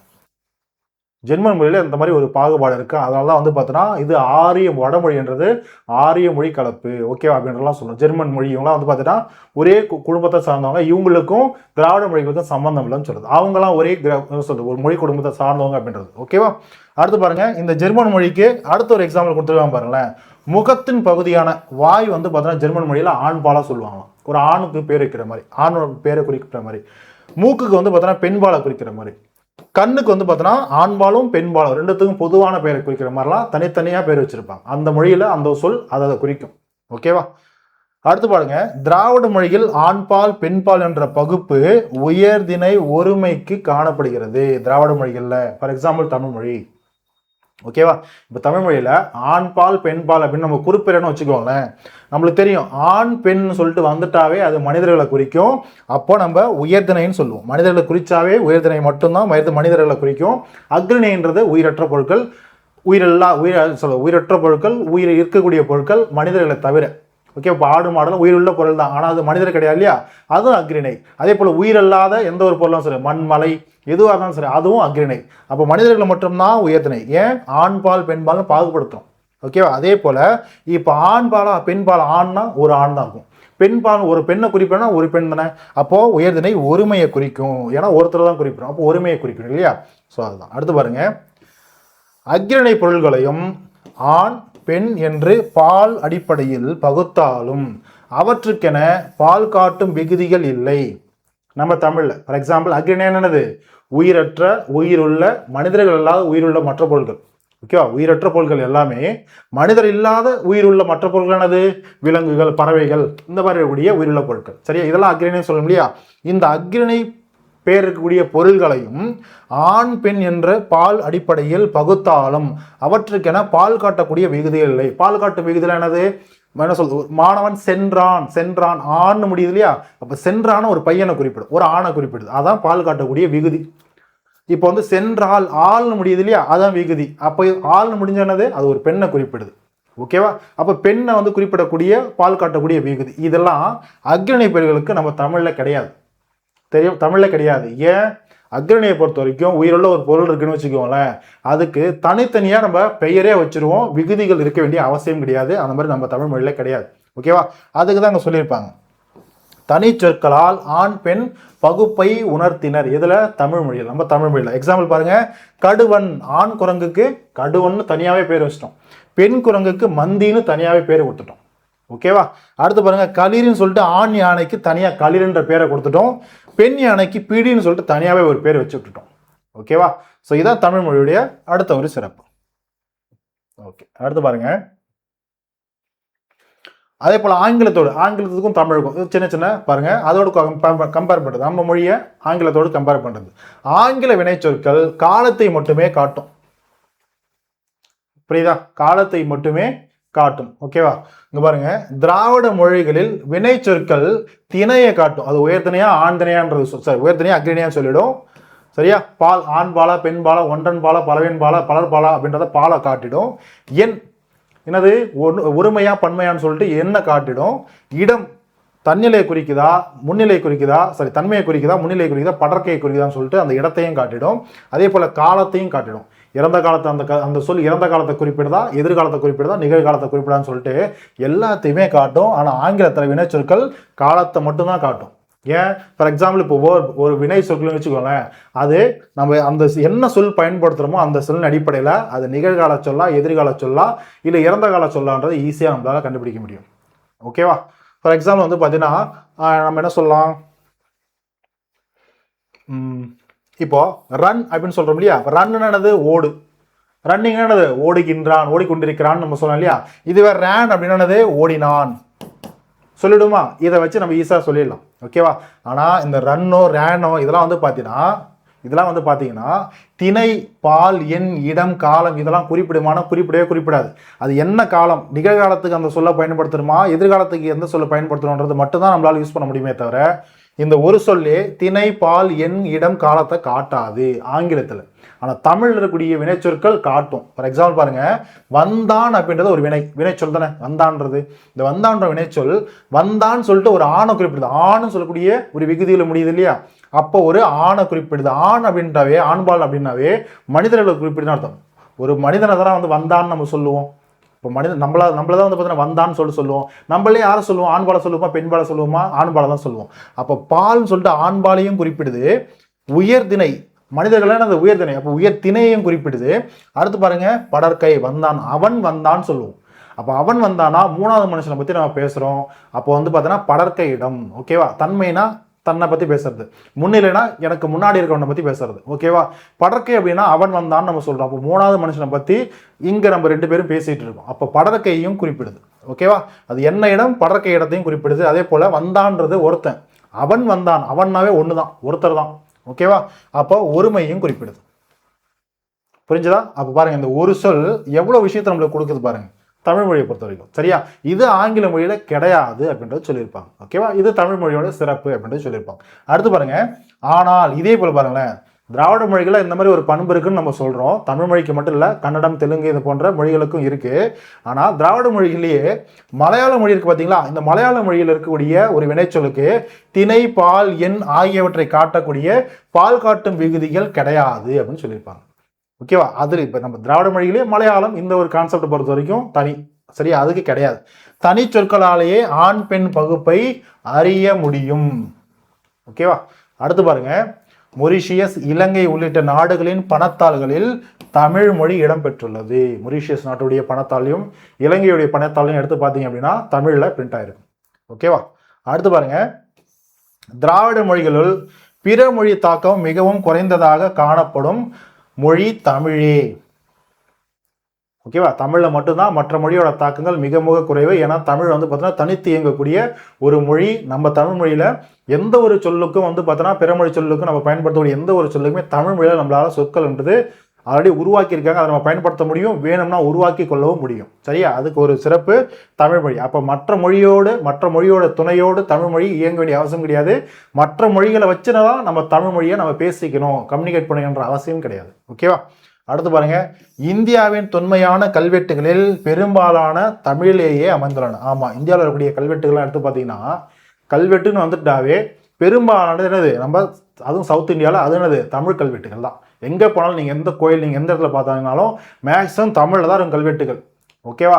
ஓகேவா? ஸோ தமிழ் கல்வெட்டுகள்லாம் மேபி அவங்க வந்து பார்த்தீங்கன்னா இப்போ என்ன சொல்றது ஆந்திராவோ இல்லை கனடாவோ மலையாளம் இப்போ கேரளா பகுதிகளிலையோ மற்ற கோவில்களையோ இல்லை பொது இடங்கள்லையோ எங்கேயோ கல்வெட்டுகள் பார்த்தீங்க அப்படின்னா என்ன சொல்றது நம்ம எல்லாமே தமிழில் தான் இருக்கும். ஆனால் அது அவங்க கல்வெட்டுகள் சொல்லிக்கலாம். ஆனால் மொழின்னு பார்க்கும்போது நம்ம தமிழில் தான் இருக்கும்.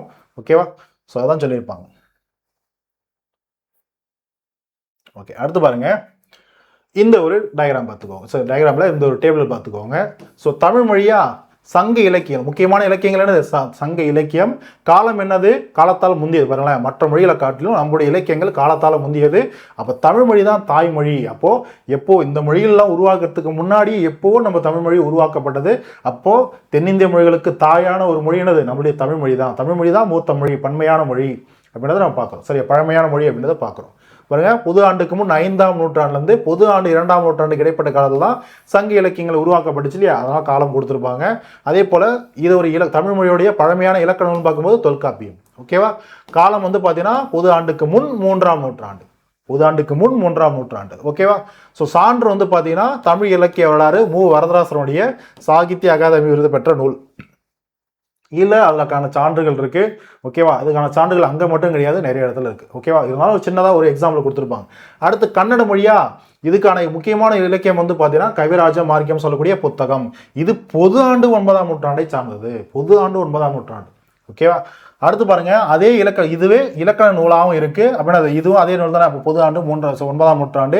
இதுக்கான சான்று எங்க இருக்கு அப்படின்னா பாருங்க, இந்திய இலக்கண கொள்கைகளின் பின்னணியில் தமிழ் இலக்கணம், சேவை சண்முகம் அவருடைய புத்தகம், இதெல்லாம் சொல்லப்பட்டிருக்கு.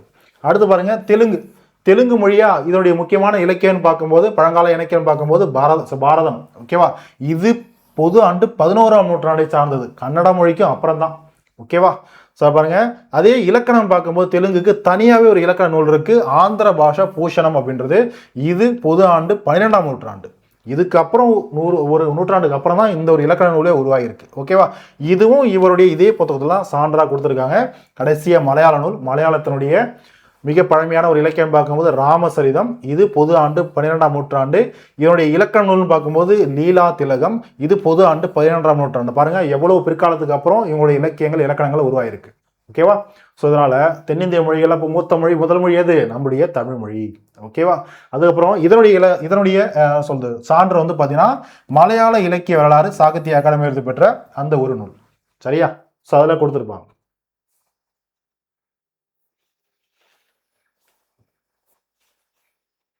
ஓகேப்பா. ஸோ இப்போ பார்த்தீங்கன்னா உலகத்தமிழ் மாநாடுகள் அப்படின்றது உலகத்தமிழ் மாநாடுகள் எங்கெங்கே எந்தெந்த வருஷம் நடந்திருப்போம் இதெல்லாம் லிஸ்ட்டில் நீங்கள் பார்த்துருப்பீங்க. இருந்தாலும் பார்த்தீங்க சிம்பிள். ஓகேவா?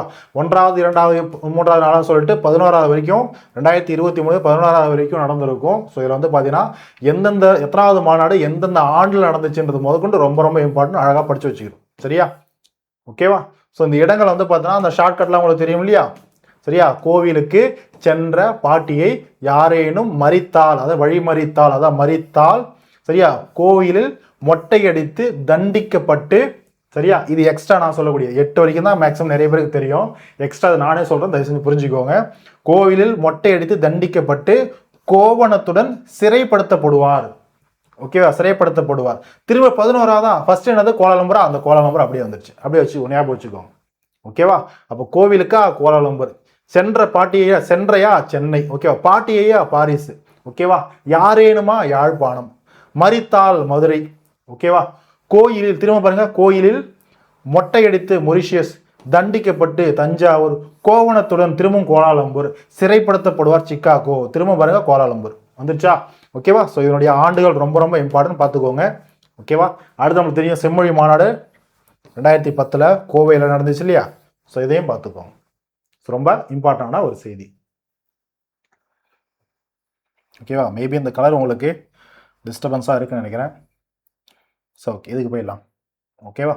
ஓகேம்மா. ஸோ இப்போ முக்கியமான ஒரு சில தலைப்புகள் நம்ம பார்த்துட்டோம். சரியா? அடுத்த ஒரு தலைப்பாக திராவிட மொழிகள் சொல்லிட்டு அடுத்த ஒரு பாடப்பகுதி இருக்கும். அதில் இருக்கக்கூடிய முக்கியமான தமிழ் மொழி சார்ந்த செய்திகளை பார்க்கலாம். சரியா? பாருங்க, லெமூரிய கண்டம் கடற்கோளால் கொல்லப்பட்ட பழந்தமிழ் குமரி கண்டம். சரியா? சின்ன சின்ன இன்ஃபர்மேஷன் தான், அதை அழகாக கவனிச்சுட்டு வாங்க. சரியா? நம்மளுடைய இந்த குமரி கண்டத்தில் தான், பழங்கால அந்த குமரி கண்டத்தில் தான் மேருமலைன்னு அது மேருமலைன்னு, அது மேருமலைனா நம்ம இமயமலைன்னு பாடல் பகுதியில் படித்தோம் இல்லையா? குமரி கண்டத்தில் இருந்த ஒரு முக்கியமான மலைத்தொடர் தான் மேருமலை. ஓகேவா? ஸோ அப்போ குமரி கண்டத்தில் மேருமலை, பருளி ஆறு, அதாவது பகுருளி ஆறு, குமரி ஆறு, பேரியாறுன்னு சொல்லிட்டு ஆறுகள்லாம் ஓடி இருந்திருக்கு. ஓகேவா? இன்னைக்கு அது கடலுக்கு கீழே போயிடுச்சு. ஓகேவா? இந்த ஆறுகள்லாம் பாய்ந்த ஒரு முக்கியமான ஒரு கண்ட பகுதி தான் வந்து பார்த்தீங்கன்னா குமரி கண்டம். ஓகேவா? அடுத்து பாருங்க, முன்னை திராவிட மொழி தமிழ், மூல திராவிட மொழியும் தமிழ் தான். தமிழ் மொழி அதாவது எல்லாத்துக்கும் மூத்த மொழி, முதன்மை மொழி, தொன்மையான மொழின்றதான் இந்த ஒரு என்ன சொல்லுது, இந்த ஒரு வாக்கியங்கள்லாம் தொடர்கள்லாம் சொல்லுது. ஓகேவா? தமிழ் மொழிகள் அனைத்திற்கும் மூலமொழி தமிழ். சரியா? திராவிட மொழிகள் அனைத்திற்கும் மூலமொழி தமிழ். தொன்மை திராவிட மொழியினது அதுவும் தமிழ் தான். 80% அளவுக்கு திராவிட மொழி கூறுகள், அதாவது கூறுகளை கொண்டுள்ள ஒரே திராவிட மொழி தமிழ். ஓகேவா? அப்படின்னா அது அதிகமான திராவிட மொழியில் நம்ம சொல்றதுக்கான அதிகமான கூறுகளை கொண்டிருக்கக்கூடிய முதல் மொழி அது தமிழ் தான். அதுக்கப்புறம் தான் மற்ற மொழிகள்லாம். ஓகேவா? அடுத்து பாருங்க, தொன்மை தனித்தன்மை மொழிகள், அதாவது பார்த்தீங்கன்னா ஓகே தொன்மை தனித்தன்மை மொழிகளின் தாய், சொல் வளம், இலக்கிய இலக்கண வளம், சிந்தனை வளம், கலை வளம், பண்பாட்டு வளம், இவற்றுடன் பன்னாட்டு மொழியாக விளங்கக்கூடிய தன்மையை பெற்ற மொழியே செவ்வியல் மொழி. ஓகேவா? இதுதான் செவ்வியல் மொழினா இந்தந்த பண்புகள்லாம் ஒரு மொழிக்கு இருந்ததுன்னா அதெல்லாம் கிளாசிக்கல் லாங்குவேஜ் நம்ம சொல்லுவோம். ஓகேவா? மொழிக்கான எல்லா தன்மையும் இருக்கணும். ஓகேவா? அது நம்ம தமிழ் மொழிக்கு இருக்கா? இப்போ இந்தந்த பண்புகள் நம்ம தமிழ் மொழி இருக்கானா? இருக்கு. ஓகேவா? அதனால தான் என்றோ பிறந்தது இன்னைக்கு வரைக்கும் நம்மளுடைய மொழி நிலைச்சிருக்கு. நம்ம என்ன சொல்றோம், நம்மள்ட்ட மொழி திறமையும் இருக்குது, பேச்சு வழக்கு எழுத்து வழக்கில் நம்ம அதை பேசிட்டு இருக்கோம், பயன்படுத்திட்டு இருக்கோம். ப்ளஸ் நம்மளுக்கான இலக்கியங்கள் இருக்கு, இலக்கணம் இருக்கு, எல்லாமே இருக்கு. ஓகேவா? So fine. ஓகே, அடுத்து பாருங்க, 10ஆம் வகுப்பு பழைய புத்தகத்தில் உயர்தனி செம்மொழின்னு ஒரு பாடப்பகுதி இருக்கும். அதில் மொழி சார்ந்து என்ன இருக்குன்னு பார்த்துலாம். தமிழ் மொழி சார்ந்து பாருங்க, வீருடை செம்மொழி தமிழ் மொழி உலகம் வேறு ஒன்றிய நாள் முதல் உயிர் மொழி. யார் சொன்னது? பெருஞ்சித்திரனுடைய கூற்று. ரொம்ப ரொம்ப இம்பார்ட்டன்ட், எல்லாமே இம்பார்ட்டன்ட் தான். நம்ம பார்க்கக்கூடியது, இந்த கிளாஸ்ல பார்க்கக்கூடியது எல்லாமே இம்பார்ட்டன்ட் தான். சரி, அடுத்து பாருங்க, திருந்திய பண்பும் சீர்த்த நாகரிகமும். ஓகேவா? சீர்த்த அப்படின்னா சிறந்தன்னு அர்த்தம், இல்லை சிறப்பு மிக்கன்னு அர்த்தம். ஓகேவா? நோட் பண்ணிக்கோங்க. ஓகேவா? இதெல்லாம் கொஸ்டின், அப்படியே கொஸ்டின்ல கேட்கலாம். இது இங்கே தான் கேட்கணும் கிடையாது. சீர்த்த என்பதன் பொருள் என்ன? கொஸ்டின் கேட்கலாம் இல்லையா? 4 ஆப்ஷன் இருக்கும். அதில் சிறந்த இல்லை சிறப்பு அப்படின்ற ஒரு ஆன்சர் நீங்கள் இருந்துச்சு அப்படின்னா அதை சூஸ் பண்ணிங்கன்னா அதான் கரெக்ட். ஓகேவா? ஸோ பாருங்க, அப்போ சீர்த்த நாகரிகமும், அதாவது சிறந்த நாகரிகமும் பொருந்திய தூய மொழி. ஓகேவா? தூய மொழி தமிழ் செம்மொழியாம். சொன்னது யாரு? பரியமார் கலைஞர். ஏன்னா மொழியினுடைய சிறப்பை பார்த்துட்டோம் இல்லையா? இப்போ மொழி சார்ந்து யாரெல்லாம் மொழி தமிழ் மொழியை வாழ்த்திருக்காங்க, புகழ் முதற்கொண்டு நம்ம படிச்சுக்கணும். ஓகேவா? பரிதிமார் கலைஞர்லாம் சிலபஸ் இல்லை சார், ஆனால் மொழி சார்ந்து பேசியிருக்காரு இல்லையா? இந்த டாபிக்ல கவரம் இல்லையா? படிக்கணும். ஓகேவா? அடுத்து பாருங்க, பாவனர் என்ன சொல்றாரு பாருங்க. மொழி சார்ந்து நம்மளுடைய தமிழ் மொழி தொன்மையானது, முன்மையானது, ஓகேவா, நுண்மையானது, அதை பார்த்தோன்னா நுட்பமானது, திண்மையானது, வளமானது, எண்மையானது, ஒன்மையானது, இனிமை, தனிமை, இளமை, சரியா, வளமை, தாய்மை, தூய்மை, மும்மை, செம்மை, இயன்மை, வியன்மை என வரும் 16 எவ்வளோ என வரும் 16 செவ்வியல் தன்மைகளை கொண்டது செம்மொழி. அதுவே நம்மொழி. நம்மொழினா அது தமிழை சொல்றாரு. ஓகேவா? ஒரு சின்ன ஒரே நிமிஷமா இன்ஃபர்மேஷன். இப்போ இதுல இவ்வளோ இருக்கு இல்லையா? இதுக்கான பொருள் என்ன அதையும் சொல்லிடுறேன். ஜஸ்ட் வேணும்னா நோட் பண்ணி வச்சுக்கோங்க. ஏன்னா இது எக்ஸாம் மைண்ட் ஆஃப்ல கொடுத்து கேட்டாங்க அப்படின்னா கேட்கறதுக்கு வாய்ப்பு இருக்கு, கேட்டலாம். சரியா? ஸோ அப்போ தெரிஞ்சுக்கணும் இல்லையா நீங்க?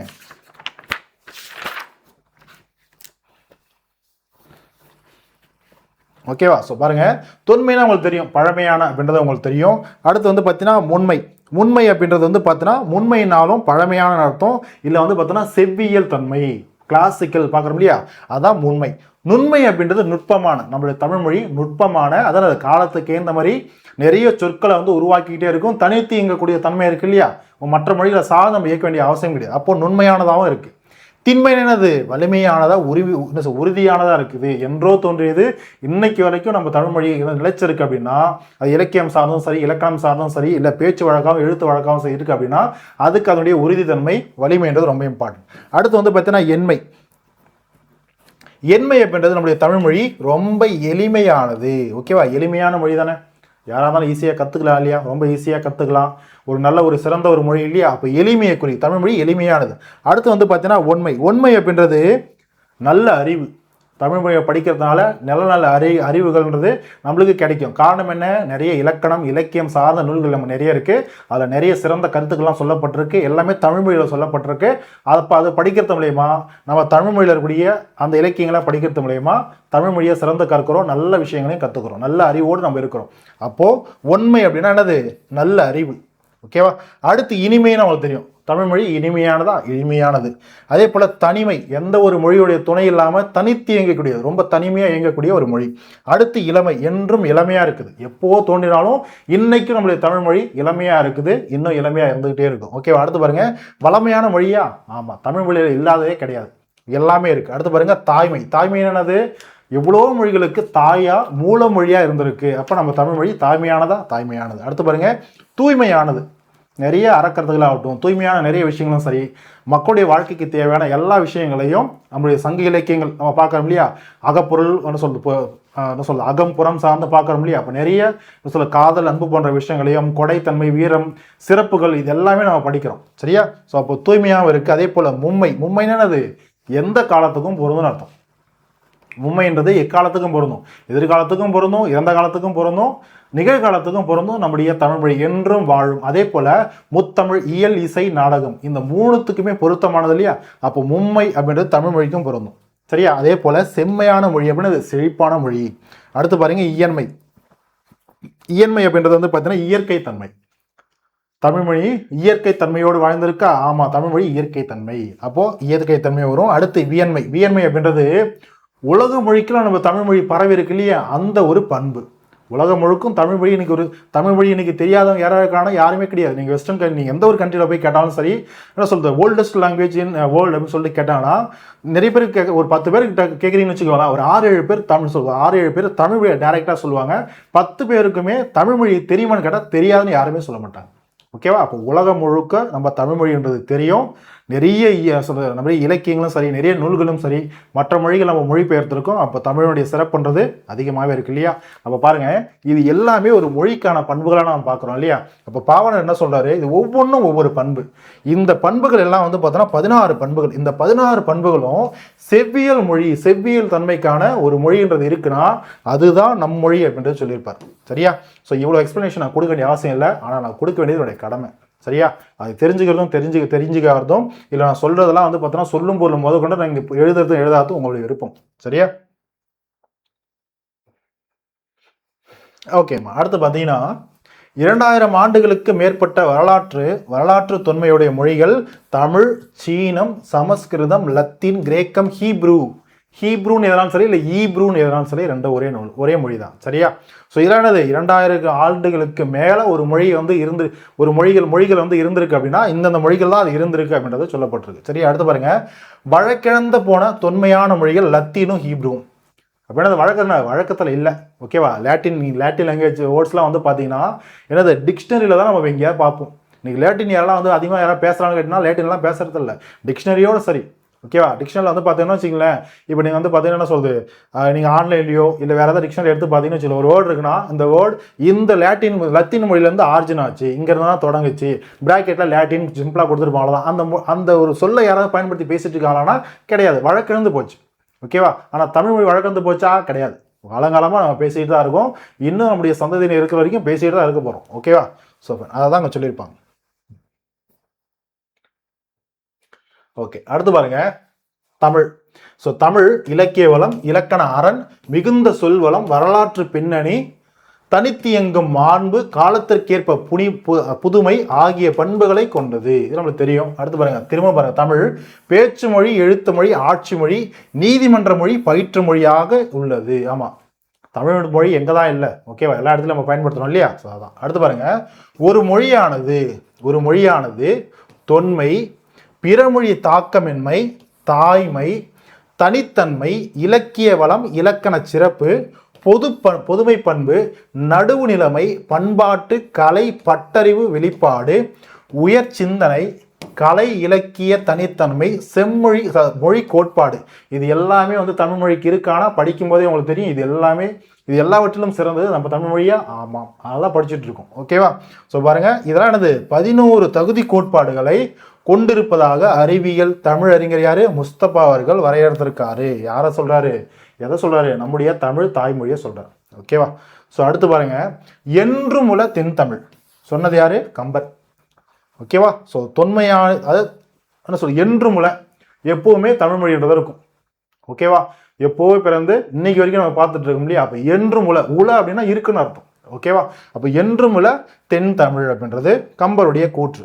சரியா? ஸோ மொழியுடைய தொன்மையை கருதி இந்த ஒரு பாடல் வரிகள்ன்றது இருக்கும். ஓகே, அடுத்து பாருங்க, தமிழ் பிராகுய் முதலான வடபுல மொழிகளுக்குள்ளும் சரியா தாய்மொழியாக விளங்குகிறது அப்படின்னது. தமிழ் மொழி பிராகுய் அப்படின்றது வடக்குல நம்ம பார்த்துருக்கோம். எங்க? நம்ம இந்தியாவுடைய வடமேற்கு பகுதியில் பார்த்தோம் பிராகுயின்ற மொழி. பாருங்க, தமிழ் நம்ம தமிழ்நாட்டில் இங்கேருந்து இங்கே நம்மளுடைய தென் தமிழகத்தில் உருவான தென் தமிழகம் பாருங்க, இந்தியாவில் உருவான ஒரு மொழி. ஓகேவா? ஸோ இப்படி குமரிக்கண்டத்தில் உருவான ஒரு மொழி. எப்படி இந்தியாவுடைய வடமேற்கு பகுதியிலான அந்த ஒரு பகுதியில் பிராகு மொழி அங்கே அதிகமாக பேசப்படுதோ அந்த மொழிக்கே தாய்மொழி மூலமொழி நம்ம தமிழ் தான். ஓகேவா? அப்போ தமிழ் பிராகுய் முதலான வடபுல மொழிகளுக்கும் தாய்மொழியாக இருக்குது அப்படின்றது கால்டுவெல் அவர்கள் தமிழ் மொழியில சிறப்பு சொல்லியிருப்பார்.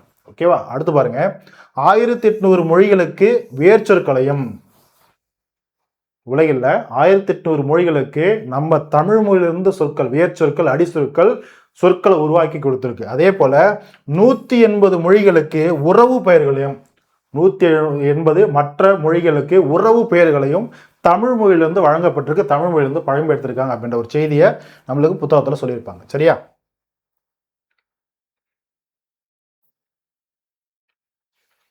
ஓகே, அடுத்து பாருங்க, இயல், இசை, நாடகம் எனும் முப்பெரும் பிரிவுகளை கொண்டு நம்மளுக்கு தெரியும். சங்க இலக்கியங்கள் மொத்த அடிகள் 26,350 தெரியும் இல்லையா? 473 புலவர்கள் எல்லாம் நம்ம படிச்சிருப்போம். சரியா? 2831 அடிகள். சரியா? பாடல்கள் இதெல்லாம் நம்ம பார்த்துருவோம் இல்லையா? So fine. அடுத்து பாருங்க, சங்க இலக்கியங்கள் போன்று அக்காலத்தே விரிவாக உருவாக்கப்பட்ட இலக்கியங்கள் உலகில் வேறு எம்மொழியிலும் இல்லை. சொன்னது யாரு? கபில் சோலவில் சொல்லியிருப்பார். சரியா? ஸோ செக் மொழியியல் அறிஞர். கொஸ்டின் கேட்கலாம், டேரக்டா கொஸ்டின் கேட்கலாம்.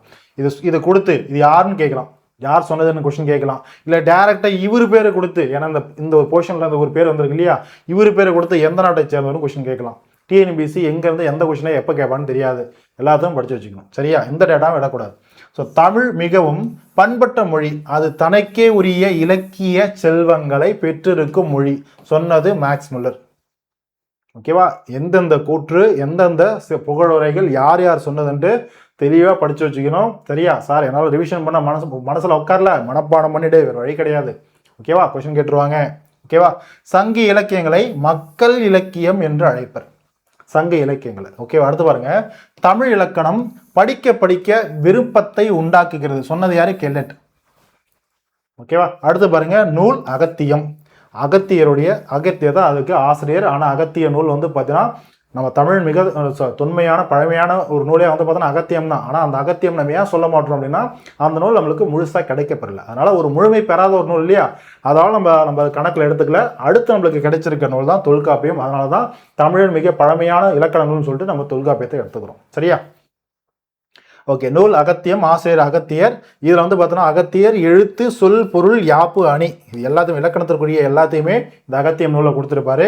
இதே தொல்காப்பியம் நூலில் பார்த்தோன்னா ஆசிரியர் தொல்காப்பியர் எழுத்து, சொல், பொருள்னு சொல்லிட்டு பிரிச்சிருப்பார் இல்லையா? ஸோ அது அடுத்து பாருங்க, சங்க இலக்கியங்கள் இன, மொழி, மதம் கடந்தவை. Okay fine. அடுத்து பாருங்க, யாதும் ஊரே யாவரும் கேளீர் புறநானூரில் சொல்லப்பட்டக்கூடிய பாடல் வரிகள். இது நம்மளுக்கு தெரியும், கணியன் பூங்குன்றனாருடையது. ஓகே, அடுத்து பாருங்க, அரசியல் பிழைத்தோருக்கு அறம் கூற்றாகும். எந்த நூல்? சிலப்பதிகாரத்தை சொல்லப்பட்டக்கூடிய பாடல் வரி. அடுத்து பாருங்க, இன்றைய மொழியியல் வல்லுநர்கள் பேணி பின்பற்றத்தக்க வழிமுறைகளை தொல்காப்பியம் கூறுகின்றது. சொன்னவர் முனைவர் எமினோ அவர்கள். ஓகேவா? இவங்கெல்லாம் யாருப்பா? இப்போ நம்ம பார்த்ததுல பெரும்பாலும் பார்த்தோன்னா தமிழ் மொழிக்காக ஆய்வுகள் நடத்துறாங்க. ஃபர்ஸ்டே பார்த்தோம் இல்லையா, அவங்க தான் அவங்க. சரியா? தமிழ் மொழி ஆய்வாளர்கள். ஓகேவா? அடுத்து பாருங்க, ஒரு மொழிக்கு 33 ஒலிகள் இருந்தாலே போதும் என்பர். ஆனால் தமிழோ 500 ஒலிகளை கொண்டுள்ளது என்பர். அடுத்து பாருங்க, தமிழை செம்மொழி என அறிவித்தல் வேண்டும் என்ற முயற்சி 1901ஆம் ஆண்டிலிருந்து 1ஆம் ஆண்டு தொடங்கி 2004ஆம் ஆண்டு கிட்டத்தட்ட 100 ஆண்டுகளுக்கு மேல இதற்கான போராட்டம் தமிழ்மொழி செம்மொழியா இருக்கணும்னு சொல்லக்கூடிய ஒரு போராட்டம் அந்த ஒரு காலகட்டத்தில் என்ன நடந்ததுன்றதை லிஸ்ட் பண்ணி கொடுத்துருப்பாங்க. சரியா? தொடர்ந்தது. நடுவண் அரசு 2004ஆம் ஆண்டு அக்டோபரில் தமிழை செம்மொழியாக அறிவித்தது. முதல்ல இந்தியாவில் செம்மொழி அந்தஸ்து பெற்ற ஒரு மொழி தமிழ் தான் அப்படின்றத படிச்சிருப்போம். பாலிட்டி கிளாஸ்ல கூட நம்ம பார்த்துருப்போம். சரியா? ஓகே சார், பாருங்க செம்மொழி காலக்கோடு எந்தெந்த காலகட்டத்தில் தமிழ் எப்படி செம்மொழி அங்கீகாரம் பெற்றுச்சு அதுக்கான காலக்கோடு என்ன பாருங்க. 1901 மதுரை தமிழ்ச்சங்க இதழான மதுரை தமிழ்ச்சங்கத்துடைய இதழ் செந்தமிழ். அதான் பாருங்க செந்தமிழ்ன்றதான் அந்த இதழுடைய பேர், மேகசினுடைய பேர். ஓகேவா? இதுதான் பேர். இந்த மதுரை தமிழ்ச்சங்கத்தினுடைய இதழான இந்த செந்தமிழ்ல பரிதிமார் கலைஞருடைய உயர்தனி செம்மொழி அப்படின்ற ஒரு கட்டுரை வெளிவந்திருக்கு. தமிழ் மொழியோட சிறப்பு சொல்றது. ஓகேவா? அடுத்து பாருங்க 1918ஆம் ஆண்டு மேலை சிவபுரி சன்மார்க்க சபை இவங்க என்ன பண்றாங்கன்னா தமிழை செம்மொழியா அறிவிக்கணும்னு சொல்லிட்டு ஒரு தீர்மானத்தை கொண்டு வராங்க. ஓகேவா? அதே வருஷம் சைவ சித்தாந்த மாநாடுன்னு ஒரு மாநாடு, அந்த மாநாட்டில் தமிழை செம்மொழியா கொண்டு வரணும்னு சொல்லிட்டு அடுத்த ஒரு தீர்மானம். நிறைய தீர்மானங்களும் வந்திருக்கும், நிறைவேற்றப்பட்டிருக்கும். சரி, அடுத்து பாருங்க 1919 கரந்தை தமிழ்ச்சங்கம் தமிழை செம்மொழியாக அறிவிக்கணும்னு சொல்லிட்டு இவங்க ஒரு தீர்மானத்தை கொண்டு வராங்க. 1900 அடுத்து பாருங்க 66 உயர்தனி செம்மொழி என்னும் ஆங்கில நூல், உயர்தனி செம்மொழி என்னும் சொல்லக்கூடிய ஆங்கில நூல் தேவநேய பாவாணரால் வெளியிடப்பட்டது, எழுதி வெளியிடப்பட்டது. அப்போ உயர்தனி தமிழ் செம்மொழி அப்படின்ற ஒரு நூல் பாருங்க ஆங்கிலத்துல பாவாணர் அவர்கள் எழுதி அவரே வெளியிட்டிருக்கார். அப்ப ஆசிரியர் தேவநேய பாவாணர். சரியா? ஸோ இதனுடைய தொடர்ச்சியாக வந்து பார்த்தீங்கன்னா 2004ஆம் ஆண்டு ஸோ என்ன சொல்றது இந்தியாவில் வந்து பார்த்தீங்கன்னா கிளாசிக்கல் லாங்குவேஜ் சொல்லிட்டு செம்மொழி அந்தஸ்து அதை பார்த்தீங்கன்னா அங்கீகாரம் கொடுக்கக்கூடிய மொழிகள் வந்து உருவாக்கப்பட்டிருக்கும். அதில் ஃபர்ஸ்ட் நம்ம செம்மொழி அந்தஸ்து பெற்ற ஒரு மொழின்றது வந்து பார்த்தீங்கன்னா 2004. 2003 இதுக்கான ஏற்பாடுகள் மத்திய அரசால் அதை நடுவண் அரசால் கொண்டு வரப்பட்டிருக்கும். முதல்ல ஒரு மொழி செம்மொழி அந்தஸ்து பெற்றது தமிழ் மொழி 2004 வாங்கியிருக்கும் இல்லையா? ஓகே, அதுக்கு அடுத்து தான் சமஸ்கிருதம் சொல்லக்கூடிய வடமொழி வாங்கியிருக்கும் 2005. ஓகேவா? ஸோ ஓகே, அடுத்து பாருங்க புத்தகத்தில் இருக்கக்கூடிய அடுத்த ஒரு பாடம் என்னது? செம்மொழி தமிழ் அப்படின்னு சொல்லக்கூடிய ஒரு பாடம். இதுல என்னென்ன மொழி சார்ந்து இருக்குன்னு பார்க்கலாமா? உலகத்தில் 6000த்திற்கும் மேற்பட்ட மொழிகள் உள்ளன. கிரேக்கம், லத்தீன், சமஸ்கிருதம், அதாவது வடமொழினா சமஸ்கிருதம், சீனம், எபிரியம், அரபு, ஹீப்ரு ஆகியவற்றை செம்மொழிகள் என பட்டியலிட்டவர் மொழியியல் அறிஞர் சா அகத்தியலிங்கம். ஓகேவா? சா அகத்தியலிங்கம். ஓகேவா? ஸோ இதில் வந்து பார்த்தீங்கன்னா தமிழை காணும். ஓகேவா? ஸோ மேபி நான் தான் மிஸ் பண்ணானு தெரியல, பார்த்துக்கோங்க. சரியா? அப்போ தமிழ் செம்மொழி இல்லையா? செம்மொழி தானே? ஓகேவா? அப்போ தமிழோடு சேர்த்துன்னு அர்த்தம். ஓகேவா? அப்போ தமிழ் இல்லாமல் கிரேக்கம், லத்தீன், சமஸ்கிருதம், சீனம், அரேபியம், அரபு, ஸோ எபிரேயம், அரபு, ஹீப்ரு போன்ற மொழிகள் செம்மொழி அப்படின்னு சொல்லிட்டு பட்டியலிட்டவர் சா அகத்தியலிங்கம் அவர்கள். ஓகேவா? ஸோ தமிழ் மொழி அழகான சித்திர வேலைப்பாடு அமைந்த வெள்ளித்தட்டு அப்படின்னு சொல்லியிருப்பார். இது மட்டும் கொடுத்து யார் சொல்லணும் கொஸ்டின் கேட்கலாம்? டாக்டர் கிரவுல் அவர்கள். ஓகேவா? திருக்குறள் மொழிபெயர்த்தான் சொல்லிட்டு வந்திருக்கோம் இல்லையா? இவர் தான் அவர். சரியா? அடுத்து பாருங்க திருக்குறள் அதில் வைக்கப்பட்டுள்ள தங்க ஆப்பிள், அந்த தட்டில் வைக்கக்கூடிய தங்க ஆப்பிள், வெள்ளித்தட்டுல தங்க ஆப்பிள் திருக்குறள். ஓகேவா? தமிழ் என்னை ஈர்த்தது, குறளோ என்னை இழுத்தது. சொன்னது யாரு? டாக்டர் கிரவுல் அவர்கள். ஓகேவா? இது மொத்தமா கொடுத்து யார் சொன்னான்னு கேட்கலாம். இதுல இருக்கக்கூடிய ஏதாவது ஒரு சின்ன ஸ்டேட்மெண்ட் மட்டும். சரியா? இதுல இருந்து இது வரைக்குமோ இல்ல திருக்குறள் அதில் வைக்கப்பட்டுள்ள பாருங்க, திருக்குறள் வெள்ளித்தட்டில் வைக்கப்பட்டுள்ள தங்க ஆப்பிள், இப்படி கூட கொஸ்டின் கேட்கலாம். இது சொன்னது யாரு? கிரவுல் அவர்கள் அப்படின்றது உங்களுக்கு தெரியணும். ஓகேவா? அடுத்து பாருங்க தண்டி அலங்காரத்தில் இருக்கக்கூடிய ஒரு பாடல் வரிகள் கொடுத்திருப்பாங்க. சரியா? ஓங்களுடை வந்துயர்ந்தோர் தொழ விளங்கி ஏங்குழி நீர் ஞாலத்து இருள் அகற்றும். ஞாலம் அப்படின்னா உலகம். சரியா? உலகத்தினுடைய இருள் அகற்றக்கூடிய விஷயங்கள் 2 அப்படின்றது தண்டி அலங்காரத்துல தண்டி சொல்லியிருப்பார். ஓகேவா? அதுல என்ன சொல்றாருன்னா பாருங்க, ஏங்கொலி நீர் ஞாலத்து இருள் அகற்றும் ஆங்கவற்றுள், அந்த இருள அகற்றக்கூடியவற்றுள் மின்னேர் தனியாழி வெங்கதிர் ஒன்றே. சரியா? வெங்கதிர் ஒன்றே இருக்கு இல்லையா? இங்க வெங்கதிர் ஒன்றுன்னு அர்த்தம். அப்படின்னா அது சூரியனுடைய ஒளிக்கதிர் இந்த உலகத்துடைய ஒரு இருளை அகற்றும். அதுக்கு அந்த ஒரு புலமைன்றது இருக்கு. அடுத்து பாருங்க ஏனையது மற்றொன்றுன்னு அர்த்தம். ஏனையதுனா மற்றொன்று, இது ஒண்ணு இல்லையா? அடுத்து மற்றொன்று இன்னொன்னு சொல்றாரு. என்னது அது? தண்ணீர் இல்லாத தமிழ். தண்ணீர் இல்லாத தமிழ், மற்றொன்று தண்ணீர் இல்லாத தமிழ். அப்போ உலகத்தினுடைய இருளை அகற்றுவதற்கு ரெண்டே ரெண்டு மட்டும்தான் இருக்கு. ஒன்று சூரியனுடைய கதிர்கள், அதே பார்த்தோன்னா வெளிச்சம், இன்னொன்று அது இருள் அகற்றம் இல்லையா, இன்னொன்று நம்மளுடைய தமிழ் மொழின்னு சொல்லியிருப்பாங்க. ஓகேவா? ஸோ அதான் இந்த ஒரு பாடலுடைய பொருள். ஓகே, அடுத்து பாருங்க. பெற்றோரை குறிக்கும் அம்மை அப்பன் எனும் நாஞ்சில் நாட்டு தமிழ் சொற்கள். அம்மை அப்பன் அப்படின்றது நாஞ்சில் நாட்டு தமிழ் சொற்கள் அப்படின்றது சொல்லியிருப்பாங்க. சின்ன சின்ன இன்ஃபர்மேஷன் தான். ஓகேவா? ஓகே, அடுத்து பாருங்க. தமிழ் பிறமொழி துணையின்றி தனித்து இயங்குவது மட்டுமின்றி தழைத்தோங்கவும் செய்யும் கால்டுவெல் சொன்னது. அடுத்து பாருங்க. தொல்காப்பியத்துல எல்லா சொல்லும் பொருள் குறித்தனவே. அதான் நம்ம தமிழில் பொதுவாகவே ஒரு மொழி, நம்ம தமிழ் மொழியை எடுத்துக்குவோம். இப்போ நம்ம பார்க்கக்கூடிய இப்போ இந்த ஒரு சொற்றொடர் இருக்கு இல்லையா, இந்த ஸ்டேட்மெண்ட்லாம் எவ்வளோ ஸ்டேட்மெண்ட் இருக்குது. இந்த ஒவ்வொரு ஸ்டேட்மெண்ட்லையும் இருக்கக்கூடிய ஒவ்வொரு சொல்லும் ஏதாவது ஒரு மீனிங் நம்மளுக்கு கொடுக்குது இல்லையா, அதுதான் அது. எல்லா சொல்லும் பொருள் குறித்தனவே, ஏதாவது ஒரு பொருளை தரும். ஓகேவா? So fine. அடுத்து பாருங்க. சும்மா பொருளே இல்லாமல் ஏதோ ஒரு வேர்டு சும்மா எடுத்து போடுவோமா, எடுத்து போட மாட்டோம். ஓகேவா? ஸோ அப்போ தமிழில் ஒருமை பன்மை எனும் இரு வகை எண் மட்டுமே தமிழில் உண்டு. தமிழை பொறுத்த வரைக்கும் ஒருமை பன்மை மட்டும்தான் இருக்கு. ஒன்று ஒருமையை குறிக்கும், இல்லைன்னா பன்மையை குறிக்கும். அவன்னு சொல்லும், இல்லைன்னா அவர்கள்னு சொல்லிடும். ஓகேவா? வடமொழியில ஒருமை இருமை பன்மைன்னு சொல்லிட்டு 3 வகையா சொற்கள் உருவாகுதுன்னு சொல்லியிருப்பாங்க. ஓகேவா? அடுத்து பாருங்க. தமிழில் உயிர்களுக்கு மட்டுமே பால் வேறுபாடு உண்டு. தமிழில் உயிர்களுக்கு மட்டுமே பால் வேறுபாடு உண்டு, பொருள்களுக்கு பால் வேறுபாடு இல்லை. ஓகேவா? இலக்கணத்தில் படிச்சிருக்கோம் இல்லையா, அதுதான். அடுத்து பாருங்க. பண்டைய தமிழ் இலக்கியங்களும் இலக்கணங்களும் செய்யுள் வடிவிலேயே இருந்தன. அது நம்மளுக்கு தெரியும். பண்டைய காலத்தில் இலக்கியமும் சரி இலக்கணமும் சரி எல்லாமே பார்த்தோன்னா செய்யுள் வடிவிலே இருக்கும். பாட்டு பாடுற மாதிரியே இருக்கும். அந்த பாட்டிலே பார்த்தீங்கன்னா ஃபார் எக்ஸாம்பிள் இப்போ நன்னூல்னு எடுத்துக்கோங்களேன். பண்டைய காலத்து ஏன் போறீங்க, நன்னூல் இருக்கு இல்லையா, அந்த நன்னூல் எடுத்து படித்து பார்த்தீங்க அப்படின்னு வச்சுக்கோங்களேன், எல்லாமே என்ன சொல்றது, நிறைய பார்த்தீங்கன்னா நிறைய என்ன சொல்றது, ஒரு இலக்கியத்தில் எப்படி இருக்குமோ அதே மாதிரி விஷயங்கள்லாம் சொல்லப்பட்டிருக்கும். ஒரு கதை வடிவில் உரைநடை மாதிரியோ விஷயங்கள்லாம் நம்மளுக்கு சொல்லும். ஆனால் அந்த நன்னூலுடைய வரிகள்லாம் பார்த்தீங்கன்னா பாடல் வரிகளாகவே இருக்கும். இலக்கணம் சார்ந்த எல்லா விஷயத்தையும் நம்மளுக்கு சொல்றது எல்லாமே பாடல் வரிகள் மாதிரியே இருக்கும். பார்த்துருப்பீங்க இல்லையா, அதுதான். அப்போ எப்படி இருக்குன்னா, பண்டைய காலத்தில் எப்படி இருந்திருக்கும், கண்டிப்பாக பண்டைய காலத்தில் இலக்கியங்களும் சரி இலக்கணமும் சரி எல்லாமே செய்யுள் வடிவில் பாடல் வடிவில் தான் இருக்கும். நீங்கள் என்ன சொல்றது, பண்டைய கால நூல்கள் எடுத்து பார்த்தீங்க அப்படின்னா, பாடல்கள் எடுத்து பார்த்தீங்க அப்படின்னா எல்லாமே செய்யுள் தான், பாட்டு தான். ஓகேவா? ஒரு காதலை சொன்னாலும் சரி, அன்பை சொன்னாலும் சரி, வீரத்தை சொன்னாலும் சரி, கொடையை சொன்னாலும் சரி, எது சொன்னாலும் சரி, ஓகேவா, வள்ளல் தன்மை சொன்னாலும் சரி, எதை சொன்னாலும் சரி, எல்லாமே பாடல் தான். படித்து பாடலாக செய்யலாக தான் இருக்கும். அதில் நம்ம படித்து பாடலுடைய பொருளை புரிஞ்சுக்கிட்டு அந்தந்த பண்பையும் புரிஞ்சுக்கணும். சரியா? அடுத்து பாருங்க. கலிப்பான்னு ஒரு கான்செப்ட் இருக்கு இல்லையா, பாவகையில் கலிப்பா முதலான செய்யுள் வகைகள் வேறு எந்த மொழியிலுமே கிடையாது. அது தமிழ் மொழியினுடைய one of the key future. ஓகேவா? அடுத்து பாருங்க.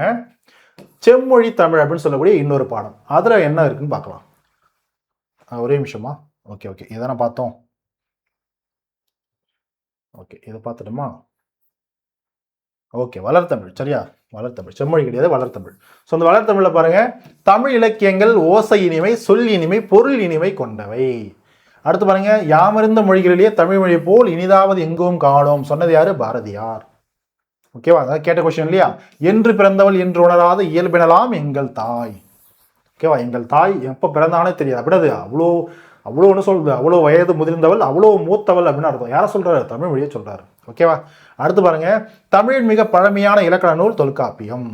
தமிழ் எழுத்துக்கள் பெரும்பாலும் வலஞ்சுழி எழுத்துக்களாகவே அமைந்துள்ளன. அப்படின்னா அது எழுதும்போது இங்க பாருங்க, ஈய பாருங்க, எழுதும்போது இப்படிதான் கை போகும் பெரும்பாலான எழுத்துக்கள். ஓகேவா? ஆனால் எல்லா எழுத்துக்களும் வலஞ்சொழி எழுத்துக்களா கிடையாது. அதில் இடஞ்சொழி எழுத்துக்களும் இருக்கு. பாருங்க, எடுத்துக்காட்டு பாருங்க. வலஞ்சொழி எழுத்துக்கள்லாம் இப்போ ஆண் எழுதுறோம்னா என் கை இப்படி தான் போகும். அதை பார்த்தோன்னா கிளாக் வைஸில் போகும், அதான் வலஞ்சொழி. ஆன்டி கிளாஸ்க்குன்றது இடஞ்சொழி.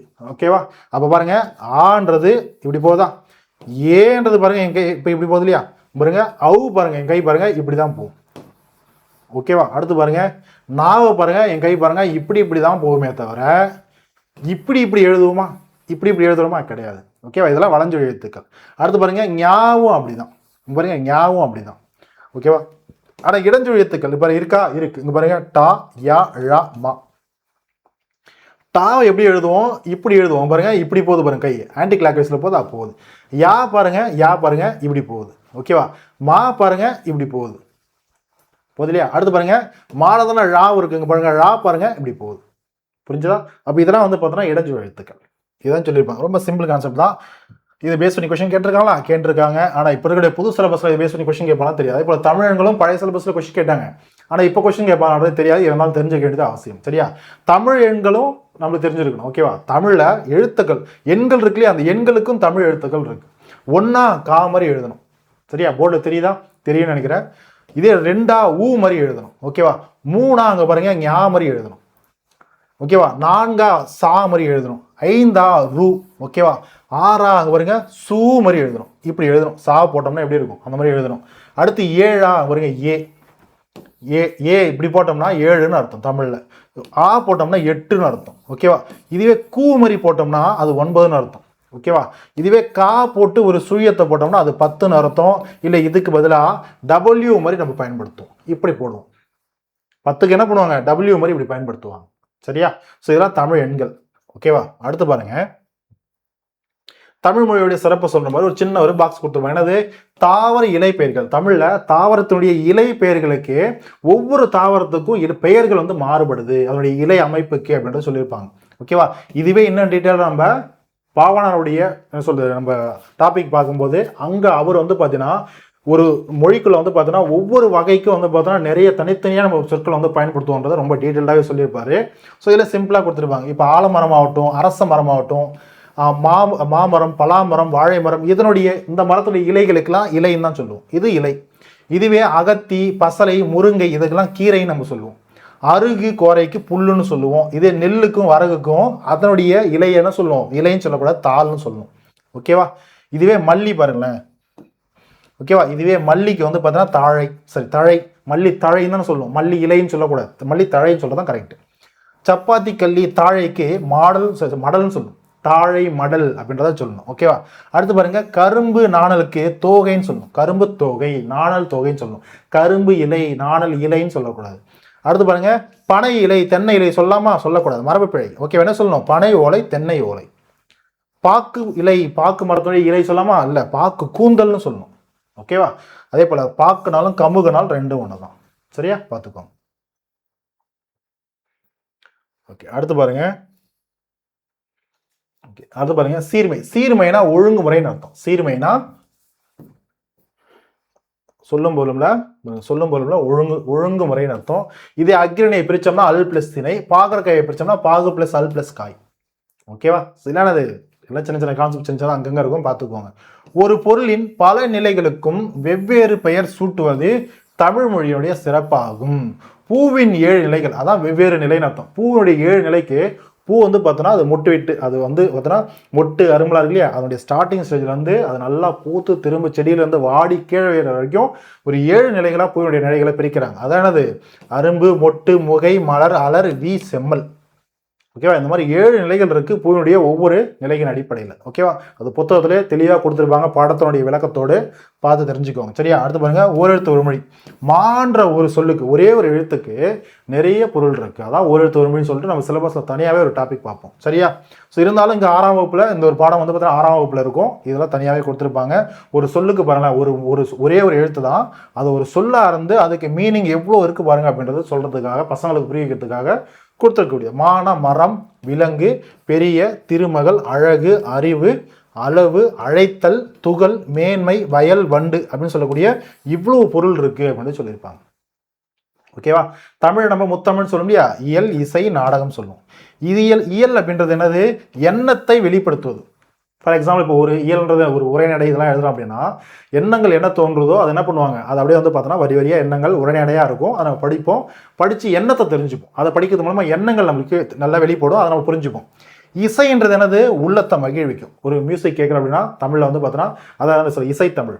அது மியூசிக், ஒரு செய்யலையோ ஒரு பாடலையோ படிக்கிறோம் அப்படின்னா அது இசையோடு பார்க்கும்போது நம்மளுக்கு படிக்கும்போது ஒரு உள்ளத்துக்கு ஒரு மகிழ்ச்சியை கொடுக்கும். சரி, அடுத்து பாருங்க, நாடகத்தமிழ். நாடகம் தமிழ் வந்து பார்த்தீங்கன்னா நாடகங்கள் இயற்றப்படுது அப்படின்னா அந்த நாடகங்கள் என்னது? உணர்வில் கலந்து, நம்முடைய உணர்வில் கலந்து நம்முடைய வாழ்க்கையை சொல்லணும், வாழ்வின் நிறை குறைகளை சுட்டி காட்டுவது தான் நாடகம். ஓகேவா? அதுதான் இயல், இசை, நாடகம். ஸோ தமிழ் முத்தமிழை குறிக்கும். சரியா? அடுத்து பாருங்க, தமிழ் கவிதை வடிவங்கள். தமிழ்ல எதெல்லாம் கவிதை வடிவம்ன்றதை நம்ம சொல்லுவோம். பாருங்க, தமிழ்ல கவிதை வடிவம்னா செய்யலையும் கவிதை தான் சொல்லுவோம். செய்யலும் ஒரு வகையான கவிதை தான். கவிதையும் என்னது அதனுடைய ஓன் வடிவம் தான். அடுத்து பாருங்க புது கவிதையும் அதுதான், துளிப்பான்னு சொல்லுவோம். ஓகேவா, அதுவும் கவிதை வடிவம் தான். சரியா, ஹைக்கூ அதெல்லாம் பார்ப்போம் இல்லையா, அதெல்லாம் என்னது கவிதை வடிவங்கள்.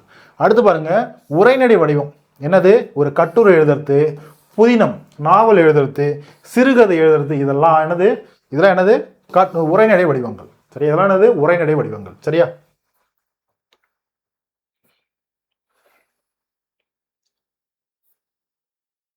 Okay okay. அடுத்து பாருங்க முதலில் ஆளப்பட்ட இலக்கியம். புத்தகத்துல நம்ம தமிழ் மொழியில ஒரு சில சொற்கள் வந்து பார்த்தோன்னா முதல்ல எப்போ வந்து அதை வந்து பயன்படுத்துறாங்க, அந்த சொல்லியே பயன்படுத்துறாங்க, அந்த சொல்ல முதல்ல எங்க ஆளப்பட்டது, எங்க வந்து யார் ஆண்டாங்க, எந்த இடத்துல அது வந்து பார்த்தோன்னா உருவாக்கப்பட்டது எப்போ உருவாக்கியிருக்கோ, அது யார் ஃபர்ஸ்ட் பயன்படுத்துறாங்க அந்த சொல்ல அப்படின்றதெல்லாம் கொடுத்துருப்பாங்க. சரிங்களா, பாருங்க தமிழ்ன்ற சொல் முதல்ல தொல்காப்பியத்துல தான் நம்ம பார்க்க முடியும். இப்போ தமிழ் இலக்கியங்கள்லாம் எடுத்து பார்க்குறீங்க அப்படின்னா தொல்காப்பியத்திலேயே தமிழ்ன்ற வார்த்தையை நீங்கள் பார்க்கலாம். ஓகேவா, அப்போ முதல்ல ஆளப்பட்ட ஒரு இலக்கியம் நம்மளுக்கு கிடைச்ச முதல் இலக்கியமே இதுதான்.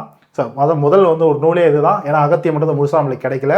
ஸோ அதுலேயே வந்து பாருங்க தமிழோட சொல் பயன்படுத்தப்பட்டிருக்கு. ஓகேவா, ஸோ அந்த தொல்காப்பியத்தில் வந்து அந்த ஒரு என்ன சொல்றது, அந்த தமிழ்ன்ற எழுத்து இடம்பெற்றக்கூடிய அந்த சொல்லி இடம்பெற்றக்கூடிய அந்த தொடரை அந்த ஒரு செய்யுள் வரியிலே கொடுத்துருவாங்க பாருங்க, தமிழ் எண். ஓகேவா, தமிழ் அப்படின்றத இடம்பெற்றிருக்கு பாருங்க. தமிழன் கிளவியும் அதனோரற்றே அப்படின்ற பாடல் வரியில தமிழ்ன்றது இடம்பெற்றிருக்கு.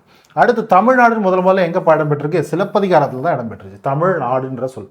ஓகேவா, வஞ்சிக்காண்டத்துல இருக்கக்கூடிய ஒரு பாடல் வரி, இமிழ்கடல் வேலியை தமிழ்நாடு ஆக்கிய முறை, தமிழ்நாடுன்ற சொல் இங்கதான் முதல்ல ஆளப்பட்டிருக்கு. அடுத்து பாருங்க தமிழன்ற சொல் முதல்ல எங்க ஆளப்பட்டிருக்கு, அப்பருடைய தேவாரத்துல. ஓகேவா, தமிழன் கண்டாய், அப்ப பாருங்க அப்பருடைய தேவாரம், அப்பருடைய காலத்தில் தான் தமிழன் அப்படின்ற ஒரு சொல்லியே பயன்படுத்தப்பட்டிருக்கு. அவர் தான் ஃபர்ஸ்ட் இதை பயன்படுத்தி இருக்காரு இலக்கியங்கள்ல. சரியா, நூல்கள்ல பார்த்துக்கோங்க. ஸோ இதே போல ஒவ்வொரு சொல்லும் எந்தெந்த காலகட்டத்தில் பயன்படுத்தப்பட்டுச்சு அப்படின்றத ஒரு லிஸ்ட் கொடுத்துருப்பாங்க புத்தகத்தில். பாருங்க வேளாண்மை என்ற சொல் கலித்தொகையிலையும் திருக்குறள்லையும் முதல்ல பயன்படுத்தப்பட்டிருக்கு. சரியா, போர்டில் தெரியுதா, இல்லை ஸ்கூல் புக்ஸ்ல இருக்கும், புக்கை வச்சு நீங்க பாருங்க. ஓகேவா, உழவர் அப்படின்ற சொல் நற்றிணை நூல்லையும், பாம்பு அப்படின்றது இந்த பாம்பு முதலை, அடுத்து வந்து பார்த்தீங்கன்னா இந்த விலங்குகள் மாதிரி, ஓகேவா, இந்த மாதிரி இந்த மீன் இந்த மாதிரி சொற்களாக இருக்கு பார்த்தீங்களா, இதெல்லாம் வந்து பார்த்தீங்கன்னா குறுந்தொகை நூல், குறுந்தொகைன்னு இருக்கும். ஓகேவா, இப்படி ஞாபகம் வச்சுக்கோங்க. விலங்குகள் பேர் வந்துச்சுனாவே மேக்ஸிமம் அது குறுந்தொகையாக தான் இருக்குன்றது ஃபர்ஸ்ட் ஆப்ஷனாக வச்சுக்கோங்க. ஆனால் எக்ஸாக்டாகவும் படிச்சு வச்சுக்கணும். சரியா, அடுத்து வெள்ளம் என்ற சொல் முதல்ல பதிற்று பத்துலையும், கோடை அகநானூறு, உலகம் என்ற சொல் தொல்காப்பியத்திலும் பயன்படுத்தப்பட்டிருக்கு, திருமுருகாற்றுப்பட்டிலையும் முதல்ல பயன்படுத்தப்பட்டிருக்கு. மருந்து என்ற சொல் அகநானூர்லையும் திருக்குறளையும் இருக்கு, முதல்ல பயன்படுத்தப்பட்டிருக்கு. ஊருன்றது தொல்காப்பியத்தில் பயன்படுத்தப்பட்டிருக்கு. அடுத்து அன்புன்றது தொல்காப்பியத்திலையும் திருக்குறளையும் பயன்படுத்தப்பட்டிருக்கு. சரியா,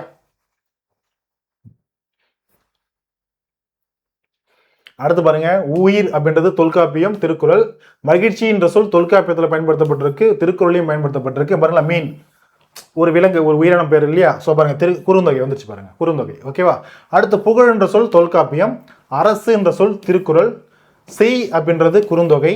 ஓகேவா, அடுத்து பாருங்க செல் அப்படின்றது தொல்காப்பியம், பார் அப்படின்றது பெரும்பாலாற்றுப்படையிலையும், ஒழி என்ற சொல் தொல்காப்பியத்திலையும், முடி என்ற சொல் இதுவும் தொல்காப்பியத்திலும் பயன்படுத்தப்பட்டிருக்கு. அப்போ எந்த சொல் முதல்ல எந்த ஒரு நூலில் பயன்படுத்தப்பட்டிருக்கு அப்படின்ற விஷயத்த அழகாக அட்டவணைப்படுத்தி கொடுத்துருப்பாங்க. சரியா, முடிஞ்ச வரைக்கும் எதை மனப்பாடம் பண்ணி வச்சுக்கோங்க. சரியா, ஓகே. கடைசியாக வந்து பார்த்தீங்கன்னா கனவு பழித்தது அப்படின்ற ஒரு தலைப்பு பார்க்க போகிறோம். ஓகேவா, ரொம்ப நேரம் போயிட்டு இருக்கு, முடியலையா சார் அப்படின்னு கேட்டீங்கன்னு வச்சுக்கோங்களேன், முடிச்சிடலாம். ஓகேவா, ஸோ கனவு பழித்தது அப்படின்ற ஒரு தலைப்பு. ஓகேவா, பாருங்க உலக உயிர்களை ஓரறிவு முதல் ஆறறிவு வரை வகைப்படுத்தியவர் தொல்காப்பியர். சரியா, கடல் நீர் ஆவியாகி மேகமாகும், பின்னர் மேகம் குளிர்ந்து மழையாக பொழியும் என்பதை கூறும் பழந்தமிழ் இலக்கியங்கள் என்னது. ஏன்னா மொழி சார்ந்த படிக்கிறதுனால இதுவும் நம்ம எக்ஸ்ட்ரா தெரிஞ்சு வச்சுக்கிறது ரொம்ப நல்லதுதான். ஓகேவா, அப்போ கடல் நீர் வந்து பார்த்தீங்கன்னா ஆவியாகி மேகமாகும், அதுக்கப்புறம் மழை பெய்யும். சரியா, மேகம் குளிர்ந்து மழை பெய்யுன்ற செய்தியை எந்தெந்த நூல்லாம் பழந்தமிழ் இலக்கியங்களை பயன்படுத்தப்பட்டிருக்குன்னு சொல்லிட்டு லிஸ்ட் கொடுத்துருப்பாங்க. முல்லைப்பாட்டிலையும் அதுக்கான ஒரு பாடல் வரிகள் இருக்கும், பரிபாடலையும் இருக்கும், திருக்குறளையும் இதை பற்றி சொல்லப்பட்டிருக்கும், காரணாற்பதிலையும் சொல்லப்பட்டிருக்கும், திருப்பாவிலையும் சொல்லப்பட்டிருக்கும். சரியா, அடுத்து பாருங்க ஆழ அமுக்கி முகக்கினும் ஆழ்கடல் நீர் நாழி முகவாது நாள் நாழி, சொன்னது யாரு, ஔவையார். ஓகேவா, ஔவையாரை படிக்கணும். ஏன், இது சிலபஸ்லேயே இருக்கு. ஓகேவா, சிலபஸ்லேயும் ஔவையார் இருக்காங்க. அப்போ ஔவையார் சார்ந்த நூல்கள் ஒரு பாடல் வரி வருதுன்னா விட்டுலாமா, விடக்கூடாது. சரியா, ஓகே. அடுத்து பாருங்க நிலம், தீ, நீர், வலினது காற்று, விசுமனது வானம். ஓகேவா, ஸோ இவற்றோடு ஐந்தும் கலந்த மயக்கம் உலகம் மாதிரி, இது ஐந்தும் கலந்தது தான் உலகம் அப்படின்ற சொல்லியிருப்பார். யார் அவரு, தொல்காப்பியர் நூலில் சொல்லியிருப்பார். அடுத்து பாருங்க கடல் நீர் முகந்த கமஞ்சூழ் எலி, நம்ம பார்த்தோம் இல்லையா, கடல் நீர் ஆவியாகி மேகமாகும், மேகம் குளிர்ந்து மழை பெய்கின்ற அந்த ஒரு கருத்தை பாருங்க கார் 40 சொல்லப்பட்டிருக்குமா, அந்த ஒரு பாடல் வரி தான் இது கார் 40. ஓகேவா? அடுத்து பாருங்க, நெடுவெல்லூசி நெடுவசி பறந்த விடு, நெடுவெல்லூசி ஊசி வைத்து அந்த ஒரு ஏற்பட்ட காயத்தை தைக்கக்கூடியது அந்த ஒரு விஷயத்த சொன்னது 18 இந்த ஒரு பாடல் வரி. அடுத்து பாருங்க, கோட்சுரா எரிந்தன சுருங்கிய நரம்பின் முடிமுதற் பறத்தவர், பறத்தவர் அப்படின்றவங்க நெய்தல் நிலத்தை சார்ந்த மக்கள். ஓகேவா? கடலும் கடல் சார்ந்த ஒரு பகுதி இருக்கு இல்லையா, அதனுடைய மக்கள் தான் பறத்தவர்கள். ஸோ இதை பற்றி இந்த ஒரு பாடல் வரிகள் இடம்பெற்றுள்ள நூல் நற்றிணை. ஓகேவா? அடுத்து பாருங்க, திணையளவு போதா சிறுபுல் நீர் நீண்ட பனையளவு காட்டும் அப்படின்ற ஒரு பாடல் இடம்பெற்றக்கூடிய நூல் திருவள்ளுவ மாலை. ஓகேவா? திருக்குறளுடைய புகழரை சொல்றது தான் திருவள்ளுவ மாலை என்ற நூலே. ஓகேவா? பார்த்துருப்போம் இல்லையா, தெரிஞ்சிருப்பீங்க, தெரிஞ்சுக்கோங்க.